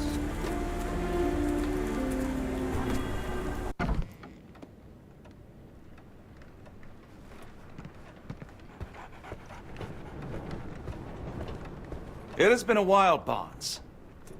Dr. Watson. Indeed it has, and good to see you as always. How can I help? Someone is full of pep. Oh, yes. Mr. Holmes, he was quite the inspiration. Last time you were in town, he offered me some stirring advice, which I have since acted upon. Holmes is nothing if not provocative. Indeed, the thorny truth is often hard to hear, but it did the job, and now my heart is full. I'm glad to hear it. Much obliged, Doctor. Anonymous says Lupin. French thief. AL. Lupin. Barnes, does Stevenson's guiding light mean anything to you? Well, my mind first goes to Robert Louis Stevenson, an up-and-coming author. I've been following his work in the periodicals. Interesting man. I take it his literary pursuits are somewhat of a deviation from the family business. What makes you say that? He wrote a poem. Let me see if I have it still. Yes. Say not of me that weakly I declined the labours of my sires, and fled the sea, the towers we founded, and the lamps we lit. The labours of his sires. I wonder what they do. I have a book on great British families. If the Stevensons have achieved anything of note, they will be in there. Please, feel free to take a look. It should be on the shelves to the right. Much obliged. Last time we met, you mentioned your knack for translating occult texts. I was wondering if you could help me with this book. Certainly, Goodness. Where on earth did you procure this grimoire? That's a long story. What do you make of it? It seems to describe pagan rituals, ancient deities. Wow, what a marvel. I can try and translate it for you. Just the pages bearing that symbol. This section, really. Entity of ocean or time. Oh my. Oh, already on it, as you can tell. If you can have it done at your earliest convenience, that would be lovely. Tony J says pronounced Lupin, Oxhorn. Do not anger the cheese-munching surrender monkeys. Oh my goodness. Hopefully, there's nobody French watching today. Lupin. Sorry about that. Shall pronounce it correctly from now on. Greatest British Families. This volume gathers facts, stories, and gossip about the members of success and successes of great British families. It is a somewhat chauvinistic account of Britain's finest. For some reason, it makes my skin crawl. Let's see, any more books? Is that the only one we're going for? Hey, puppy, good to see you again. Take care of your master.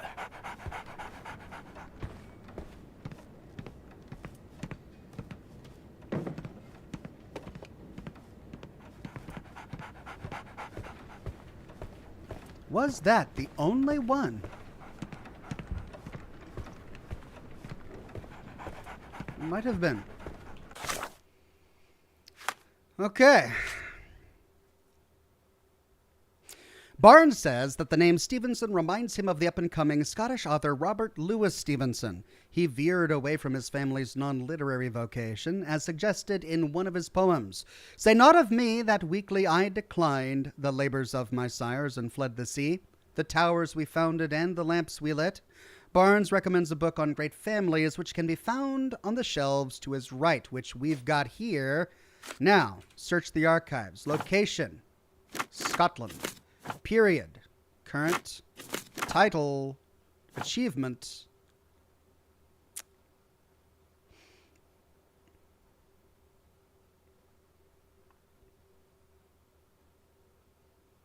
Scottish. Labors of my sires and fled the towers we founded and the lamps we lit. Achievement. Politics? Fled the sea. Exploration. Maritime. Bingo. The book Greatest British Families briefly mentions the Stevensons, famed for their lighthouses across all of Scotland. Funnily enough, the first Stevenson in the lineage shares the same given name as the latest, the author Robert Louis Stevenson. Ever since the Bell Rock Lighthouse's erection in 1810, the Stevensons have left their mark around Scotland via civil engineering feats in the maritime industry. Whether the lighthouse were built by Robert Stevenson or his son, Alan, David, and Thomas, sailors roaming Scotland's coastline have the dynasty to thank for guiding them to prosperity and safety. Bingo. What's the cryptic message for Ashmat about? Killing Tempest article.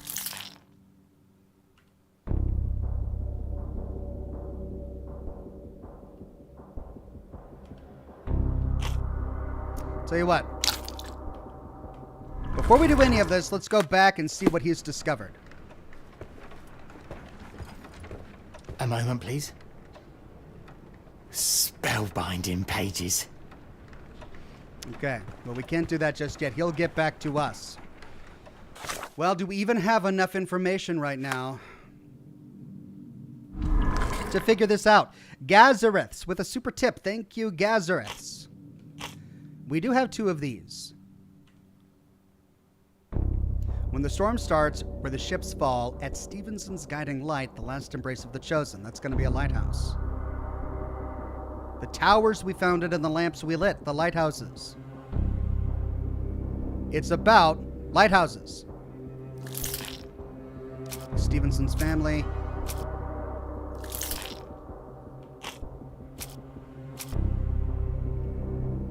The Tempest article, that's the storm. Storm of the century. Okay, well, I got two of them. Barnes's first look at the book. We don't have that yet. Okay. A gathering at a Stevenson-built lighthouse. Cryptic message to Ashmat. The message mentions a place where the cult plans to gather. A lighthouse built by the Stevensons west of Lochaber, Scotland. Who is the cult leader and what is their goal? Now this, we don't know.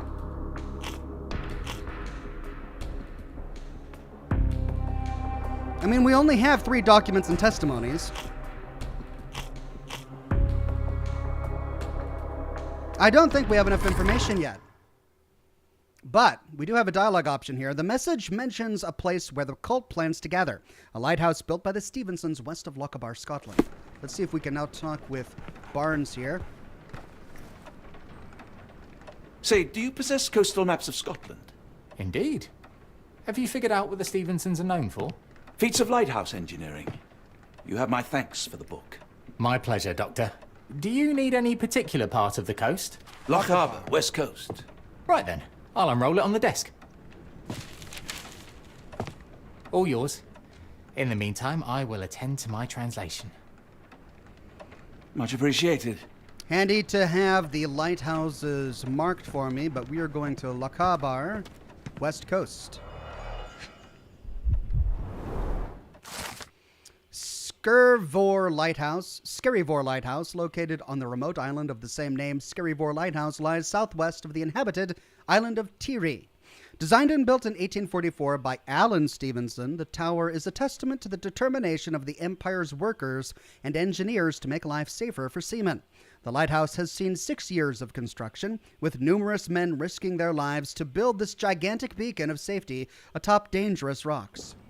But that's not the one we want. We want... that's on the west, but... Barra Head Lighthouse, located on the Outer Hebrides, island of Barra Head. The lighthouse illuminates the southern entrance to the Minch. The tower, designed by Robert Stevenson and built by James Smith of Inverness in 1833, is made of stone. It is deemed the United Kingdom's highest lighthouse, standing at 682 feet above sea level.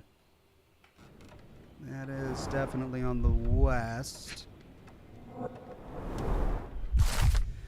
Ardnamurchan Lighthouse, designed and built in 1849 by Alan Stevenson. The lighthouse lies at the western end of the Ardnamurchan Peninsula in Lochaber. This is it.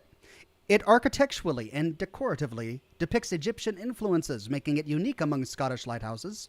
Made of granite and bearing a strikingly black lantern, the tower soars to 118 feet above the rocks. That's the one we want. But for the sake of completion, let's see what we have here. Rubanangal Lighthouse. Rubanangal means Stranger's Point in Scottish Gaelic. This simple yet elegant brick tower of light, built in 1857 by David and Thomas Stevenson, is not even the only one the dynasty erected that year. It is 62 feet tall and bears a luminous range of 10 nautical miles, lighting the way for ships roaming the Sound of Mull. To evidence updated. Can he give us anything further? Look what I just found. What's that? You found something? Barnes, have you finished with the book? Yes. I've written out a translation of the section you wanted. It, puts the grim in grimoire. I thought as much.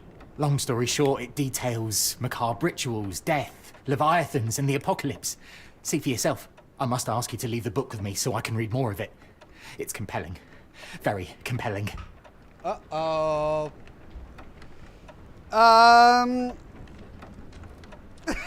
Do we want this poor guy to turn into a Lovecraftian minion? He's starting to sound like things are a bit too compelling. So we're going to say, I'm sorry, no. I don't think that would be wise. Please give it back. That said, I remain grateful for your immeasurable help. Oh, how disappointing. I hope you will consider lending it to me in the future. Good day, Doctor. I hope that didn't lock us out of any evidence in the future. But for now, let's see what we got. That's the book on lighthouses. This is the Skerryvore Lighthouse, the Barra Head Lighthouse, the Ardnamurchan Lighthouse. I believe that's the one we want, as it's in the peninsula in Lochaber. The Rubanangal Lighthouse. That's the book we found in the bayou. The book's Pagan God. The book details a vaguely anthropoid monster. It has an octopus-like head, its face being a mass of feelers, a scaly, rubbery-looking body, huge claws on its hind feet and forefeet, and long, narrow wings. Ritual of Awakening. Barnes's approximate, if hasty translation, details a ritual for awakening a pagan god sleeping under the ocean. It involves a special chant the strongest men of every ethnicity on Earth perform before they are to be sacrificed for the god's awakening. A creature with a pitch-black face akin to an Egyptian sphinx. Egyptian-themed. Interesting. Must witness the ritual. If successful, the ceremony will destroy the world's seas and lands. Right. Who is the cult leader and what is their goal? I don't know who the cult leader is, so perhaps I should wait until later. But we've got the Ardnamurchan Lighthouse. We've got the Ritual of Awakening. We've got the book's Pagan God. Their leader is... almost... Someone in the Stevenson family? We got the right lighthouse.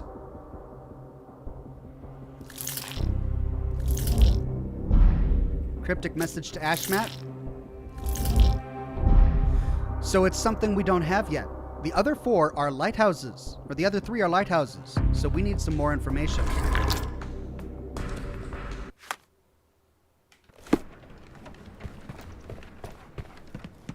Thank you, Gazaret. Mycroft, here to buy a book on fraternal dysfunction. The Holmes family is beyond counseling, Doctor. True, more deserving of scientific study. What do you want? I came to warn you. Perhaps you have a moment to... Sorry, I reserve Tuesday afternoons for time with friends. I'm worried about Sherlock. He's not well. You should know that he has had episodes in the past. Detachment from reality. He will need your support. Such gall. First you crush him under your boot heel, now you ask me to pick up the pieces. Your emotions are impeding your rationality. He needs to be distracted, diverted into something less harmful. Surely you jest. Only one thing shall truly bring him peace of mind, and that is solving his case. The last case he pursued so doggedly was Cordona. He came home a wreck, and this time I fear he may not return at all. You are not his father, Mycroft. Not anymore. He is a grown man, a brilliant man. I know you care for him. I just wish you also respected him. The Crown cannot help you. But I can. Give him this. What is it? A confidential note tied to his case. He may see value in it. Just do not tell him it came from me. Oh, speaking of the Crown, perhaps you can help us with another matter? It requires some local knowledge. The way he says that. Let me mull it over, or tell me more. Let's go with tell me more. I'm all ears. For your eyes only. Here is a folder with all the details. New case. The Lone Watcher. Gazarets says, thanks for the many years worth of content, Ox. I love the premieres on Saturdays. Chatting with other fans is great. I also love them. It's tricky because when you do a premiere, it makes the video page live at that very moment, but it prevents you from actually watching the content. So if I schedule a video to publish the next morning, for 8 hours or so, I'll have people in the chat frustrated that they can't actually watch it. So when I do a premiere, I either have to do that or wait until it's supposed to schedule and schedule that. Anyway, I love the premieres as well. Thank you, Gasser. We got 5 minutes left. Can I do this in 5 minutes? All right, let's see. Briefing from Mycroft. One of our informants, Philip Hawke, has not been in contact for the last few days. Please check his status. He was working on an investigation close to his lodgings. Hawke is disabled, and his home is next to one of your client's houses, Captain Stenwick. Report to me after you have visited. I'll be in the bookshop. So this is a case from Mycroft. We could work on that, but I don't think we have enough information. Let's go back to Sherlock and give him the note from his brother, and then we can try to work on this case that Mycroft gave us before trying to finally put an end to this Lovecraftian nightmare.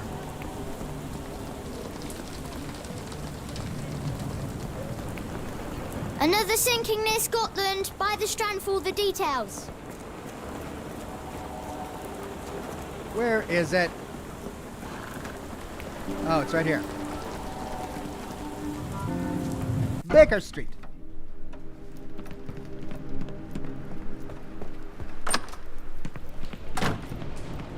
Family, Watson.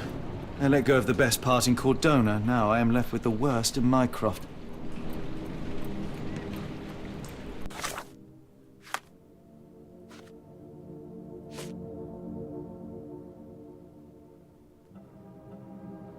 Profile of A. Rochester, presumed dead. Is this what Mycroft gave us to give to Holmes? Lord H.P. Rochester, London, billionaire, married to an American woman. They had a son named Archibald who moved east to take charge of his father's interests after finishing his education and reaching the age of majority. Archibald held many jewel mines in Australia and holdings in England. His wealth and gems rose immensely. In 1875, he boarded a ship to England. A storm sunk his ship. no crew member survived. Neither Archibald's body nor his gems were ever found. His father, Lord H.P. Rochester, died shortly thereafter, with Lady Rochester moving to Boston and subsequently passing away. Several of the documented Rochester gems have recently resurfaced and been connected to Louisianan banks and the Black Edelweiss, among other locations. Is H.P. Rochester in any way related to H.P. Lovecraft? I wonder.